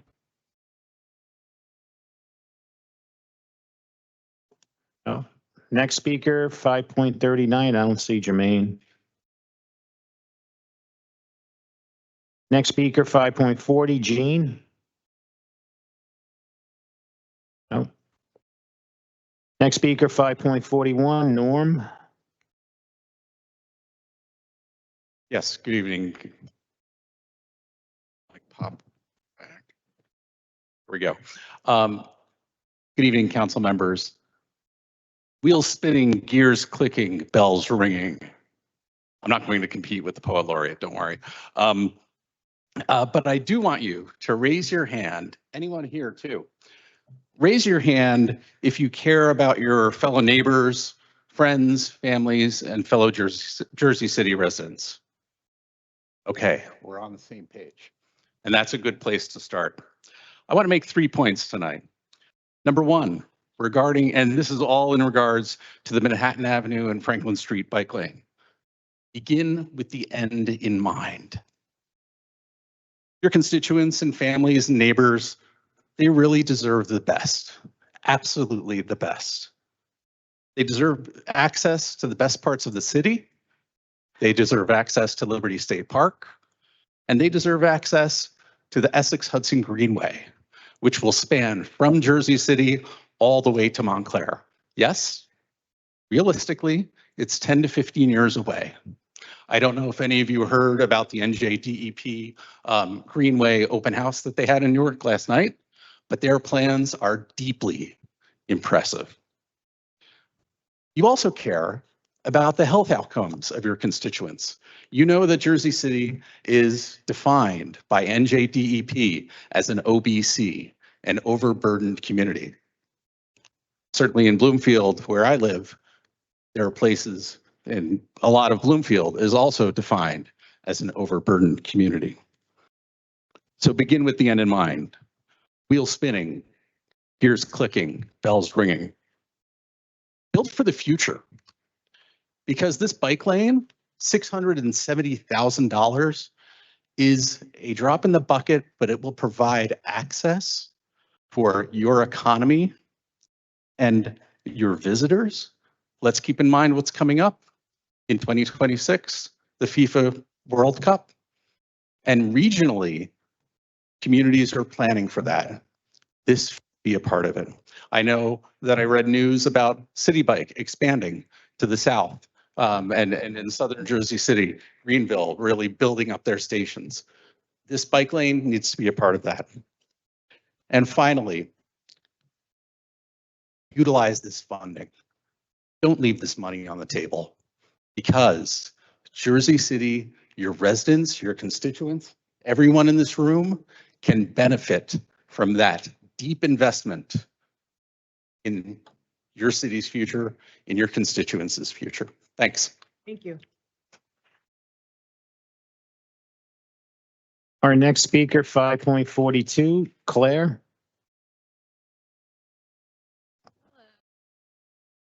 I want to start off by saying that I have lived in Jersey City my entire life. I'm a proud McNair academic graduate, and I can't imagine any other place really being my home. I've never spoken at a meeting before, but I'm here tonight because it's become clear to me that the City Council believes that it's an exaggeration when pedestrians and cyclists come here and say that they feel unsafe on their streets. Just look at the proposed protected bike lane in the Heights. Hundreds of Heights residents have signed their pledge to support it because it will increase our neighborhood's safety, and yet we have no bike lane. This means that when I travel either on foot or bike from my home to the Western Slope, I can't just enjoy my neighborhood.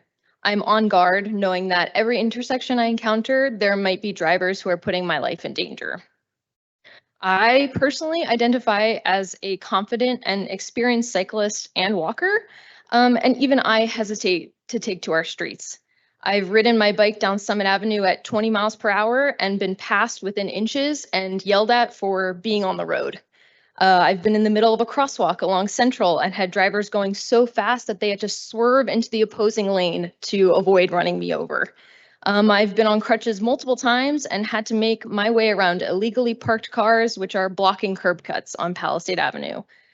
This is the status quo and what myself and clearly many other Jersey City residents deal with every single day.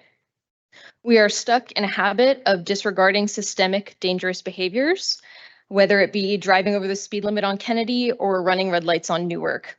I understand that traffic crime is difficult to handle. It happens often instantaneously, and I guarantee almost everyone here has been a culprit of it. But to me, that's no excuse for not tackling it. We need tangible traffic enforcement measures that keep all of our road users safe. If you claim to be for the people, not just for the cars that they drive. Thank you. Thank you.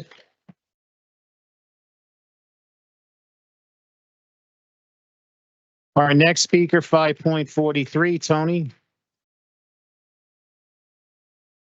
Thank you. Tony Borelli, Jersey City resident for 27 years, literally in the shadow of Dickinson High School, vice president of Bike JC, and I'm here to support the already funded protected bike lane proposal on Manhattan and Franklin, but you knew that. Months ago, right here, I addressed this body and I said that the loved ones of people slaughtered on our streets have repeatedly told me, usually on World Day of Remembrance for victims of traffic violence every November, they've repeatedly told me never to stop fighting for proven safety measures that can prevent the deaths of more people in the way their loved ones were killed, including protected bike lanes. And I told you we've never stopped fighting because it's the right thing to do, but also because we've promised these people that we never would. Now, World Day of Remembrance, as you may hear more about, is happening this Sunday again, starting at 11 a.m. at Westside near Stevens, the site of the last fatal crash. I invite all of you to attend.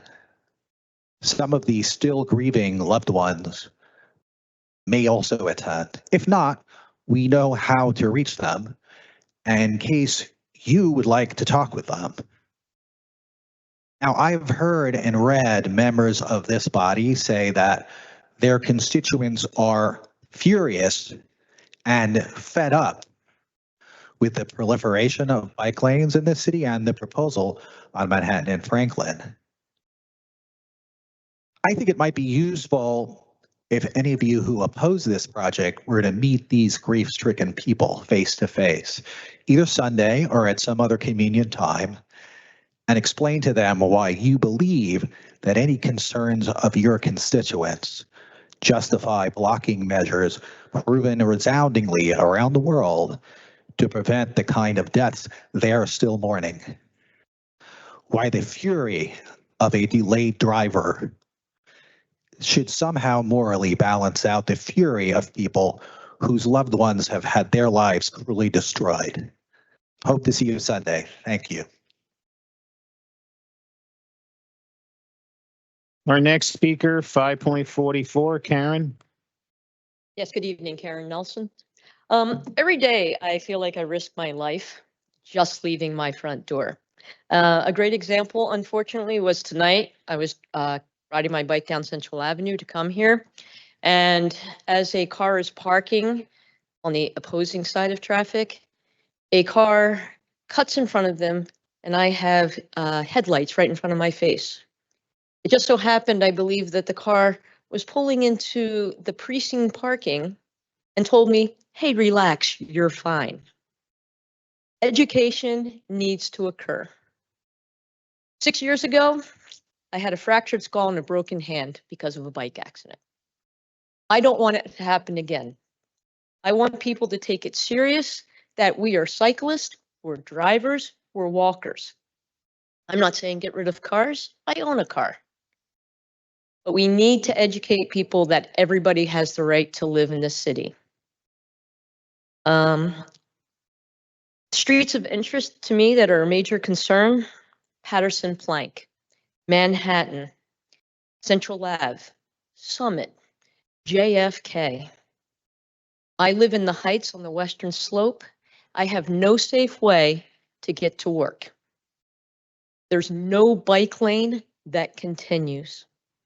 I know that we're trying and there's some visions downtown that we can see, but I go to a bike lane and it stops. It dumps me onto 139. That's crazy, right? Am I supposed to take the sidewalk to be safe, to upset pedestrians? The speed limit is 25 miles an hour, and every day I get yelled at and honked because I am going to work just like everybody else is. I am also an educator, and every day I spend time telling people and showing them the right way to do things and try to make them better participants into our society. We need more to be done. People may oppose it, but I would argue every day we need enforcement and we need education. Some of the issues are cars that are not properly licensed. In New Jersey, it states that you have to have 2 license plates. I see paper license plates. I see fake license plates. I see fronts that do not go with the car. This needs to be enforced. I think we need to take all these little baby steps to make my life safe and to make everybody else's life safe.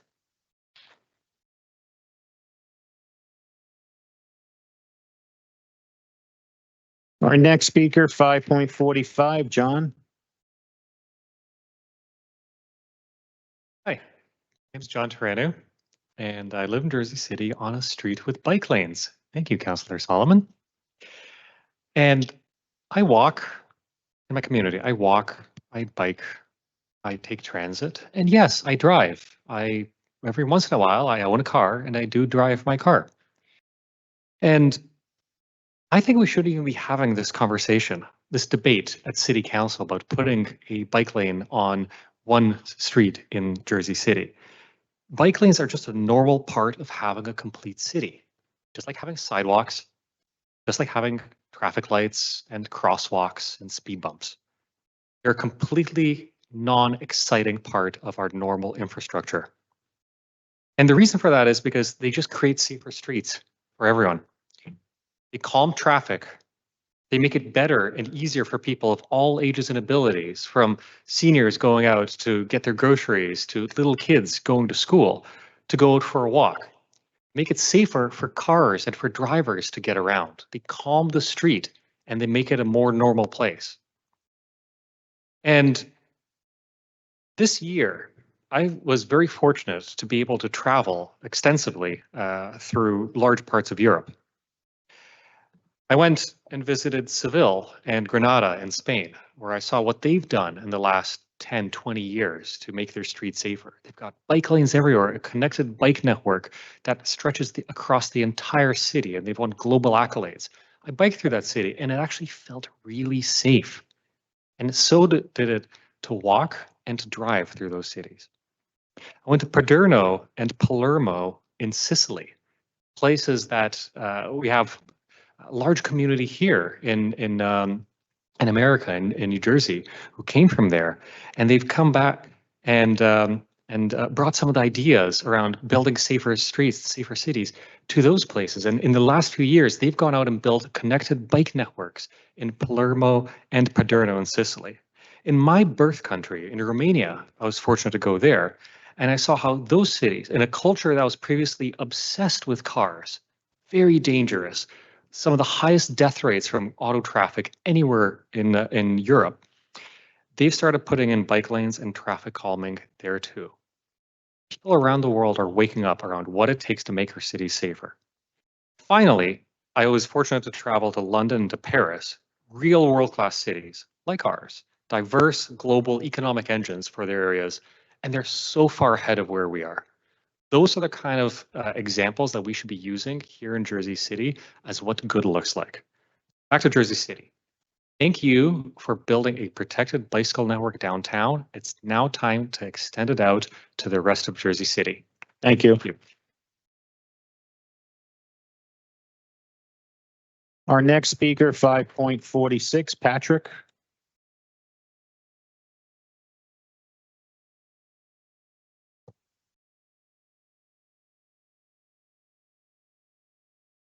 Good evening. My name is Patrick Conlon. Nice to see you all again. Haven't seen you in a while.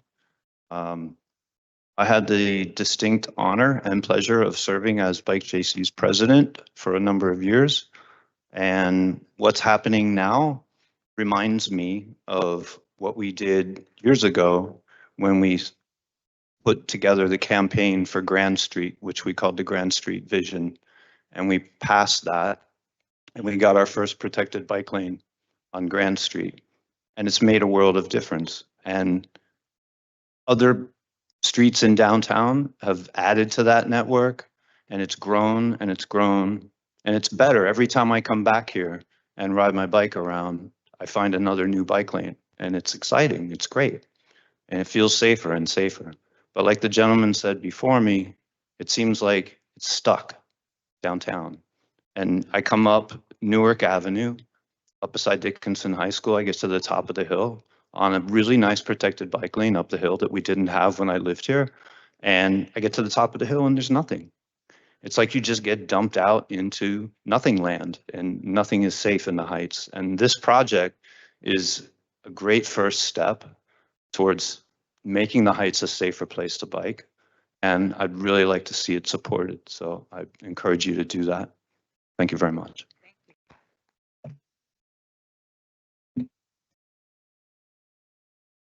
And our last speaker, 5.47, Ayla. Good evening, Ayla Shermer, president of Bike JC. And I just want to say what an honor it is to have my predecessor, Patrick Conlon, here tonight to speak before me. I'd like to ask that all council members sitting before me tonight pause and think back to why you decided to run for public office here in Jersey City.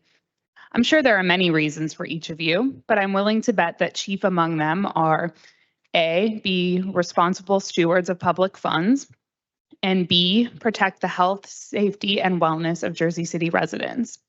If that rings true, then I have some great news.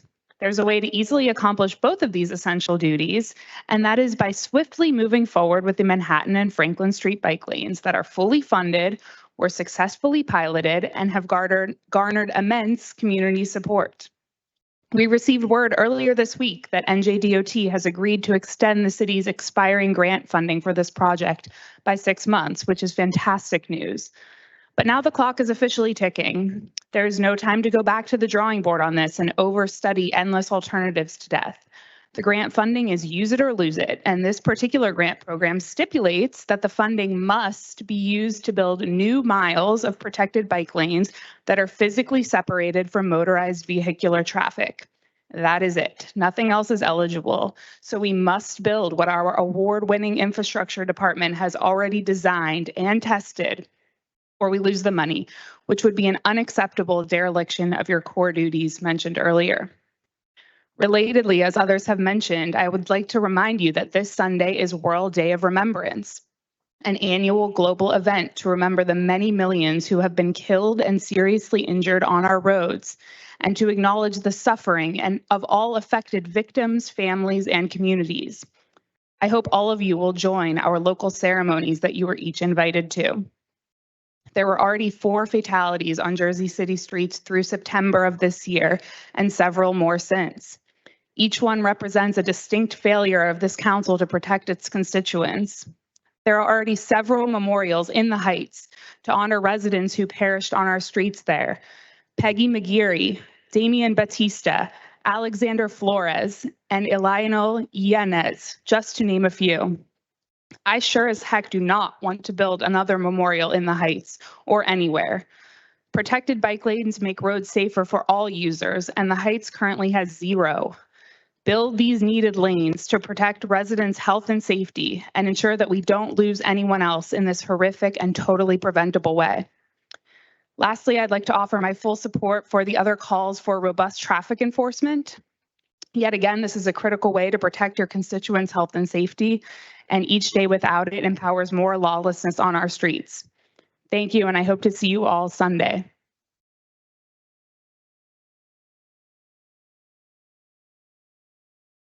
Okay, that concludes our public speaking portion of the meeting. Councilperson Saleh, you would make a few statements. Thank you, Mark, and thank you to everyone that's spoken. I care for all of you and your lives and the lives that have been lost and the lives that we will lose if we don't protect all cyclists, pedestrians from, vehicular violence. It's not that I don't like cars, okay? I think that there should be a plethora of options out there for people that don't have cars. And I just want you to know that I'm not an immovable object, or I'm just sitting here listening. Usually I don't speak because I'm listening to you. And maybe I haven't been clear in my communications because I might communicate to one person or another person, and maybe the links aren't connecting here. As you know, the engineering department requested the 6-month extension from the NJDOT, which was accepted.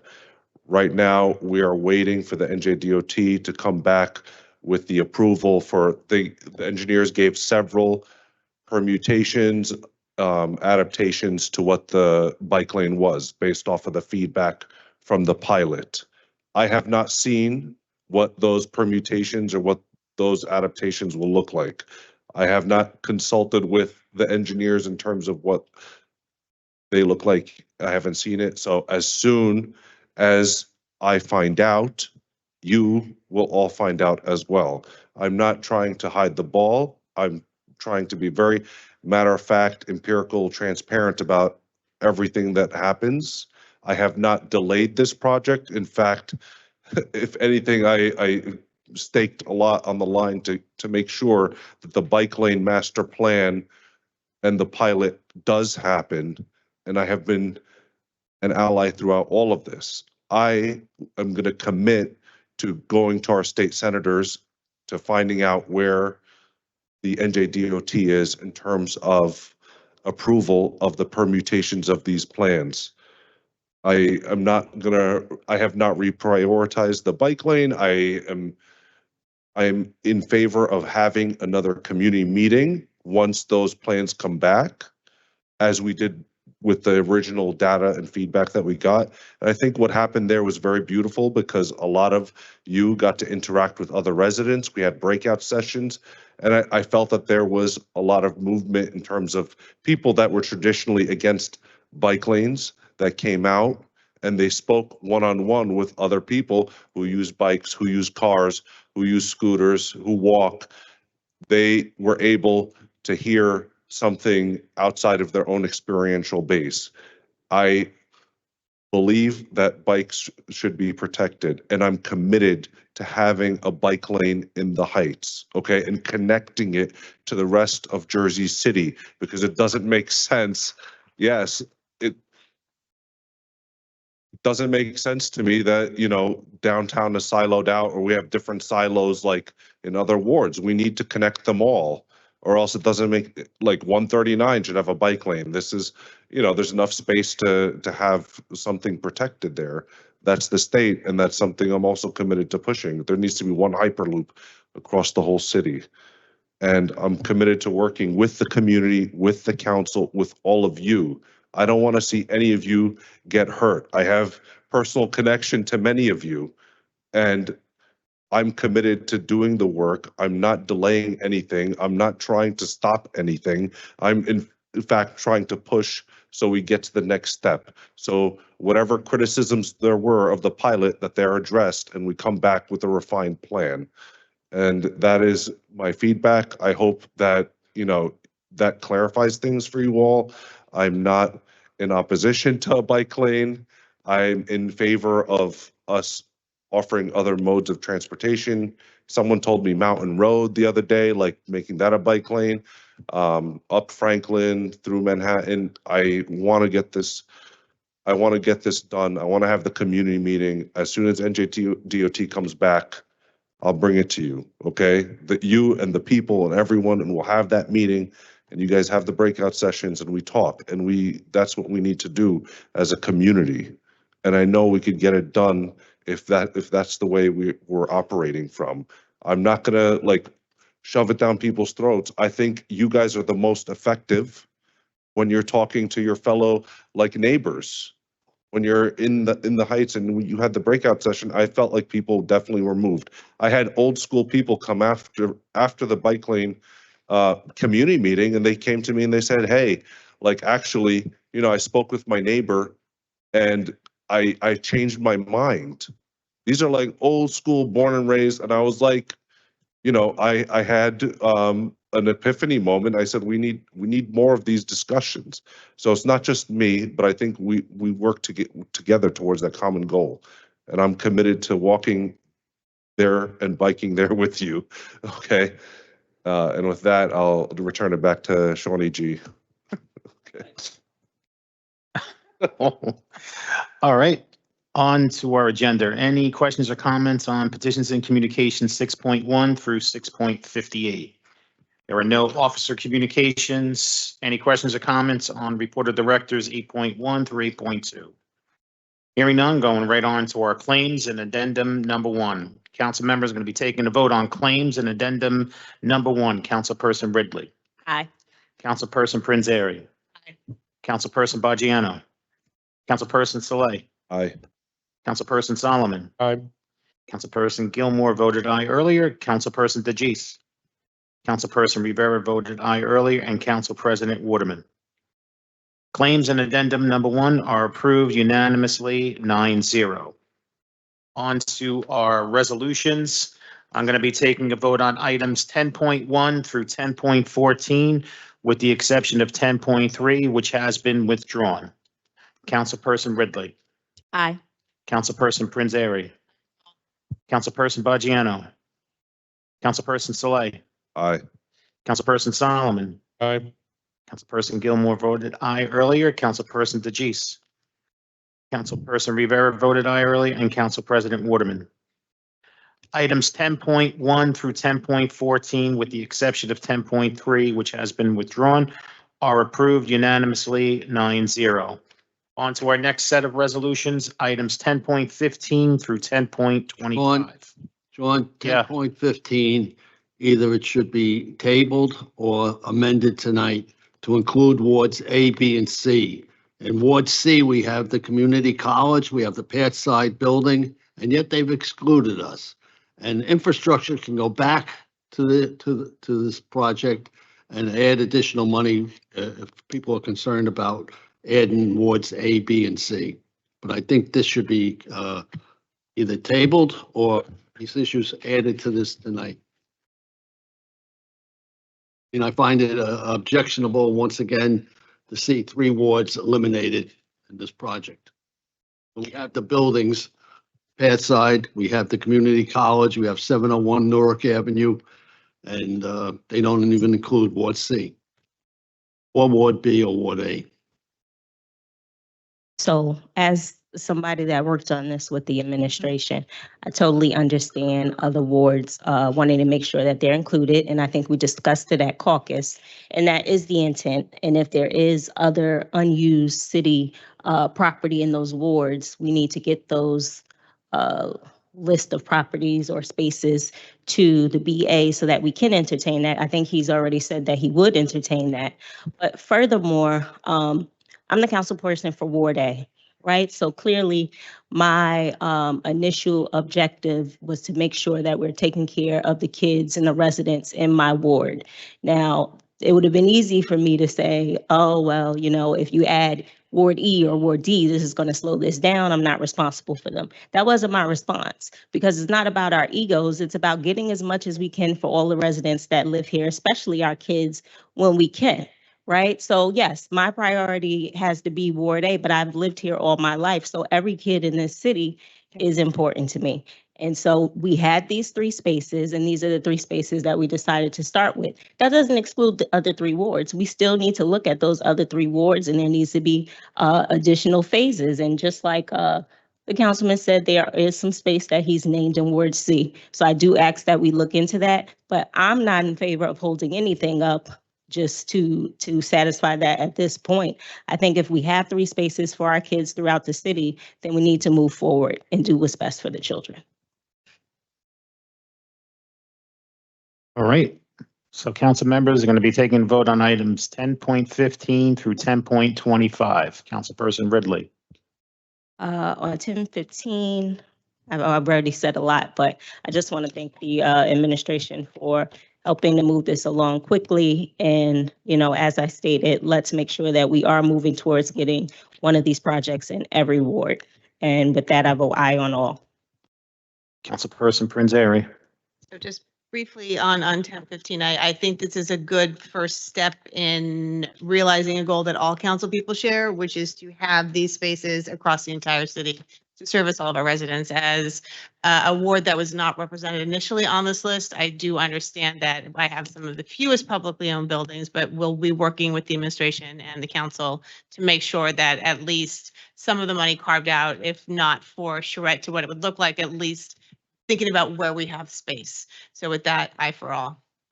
Councilperson Bajano. I vote no on 1015, and I hope the people of Ward A, B, and C realize they're getting screwed. And once again, city is doing something that is absolutely incorrect. I vote aye on the rest. Councilperson Saleh. I vote aye for all and just say that every child is our child in the city of Jersey City.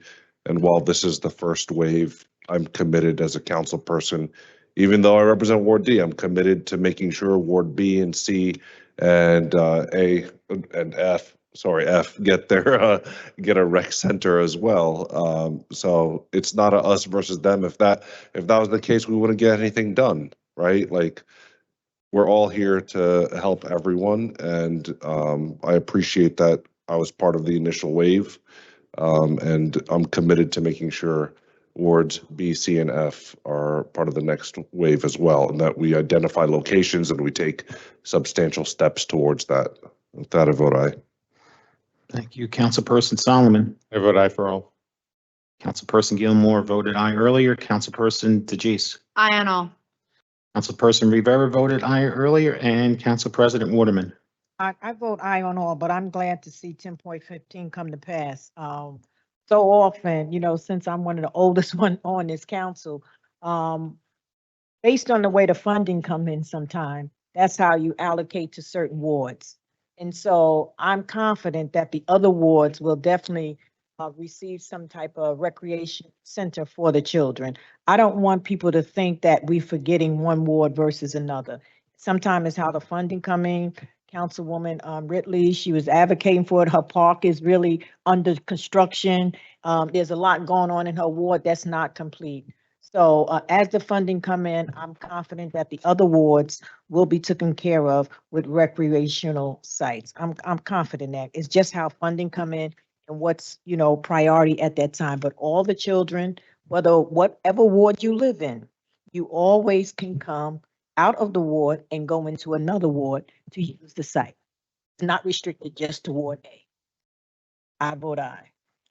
Thank you. Item 10.15 is approved 8-1 with Councilperson Bajano voting no, and items 10.16 through 25 are approved unanimously 9-0.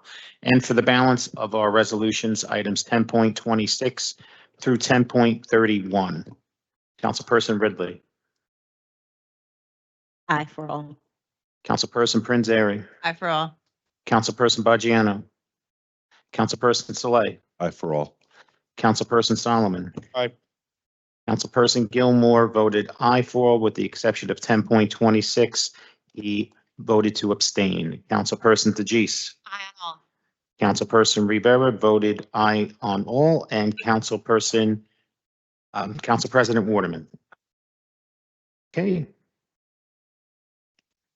Item 10.26 is approved 8-0-1 with Councilperson Gilmore abstaining, and items 10.27 through 10.31 are approved unanimously 9-0. And for our magic motion to adjourn at 9:26. Motion. Motion was made by Councilperson Saleh, seconded by Council President Waterman. On the motion to adjourn at 9:26 p.m., all council members present by acclamation, please say aye. Aye. We are out of here at 9:26 p.m. Thank you so much, everyone present and everyone watching at home. Remember, teamwork makes the dream work. Stay safe and have a great night.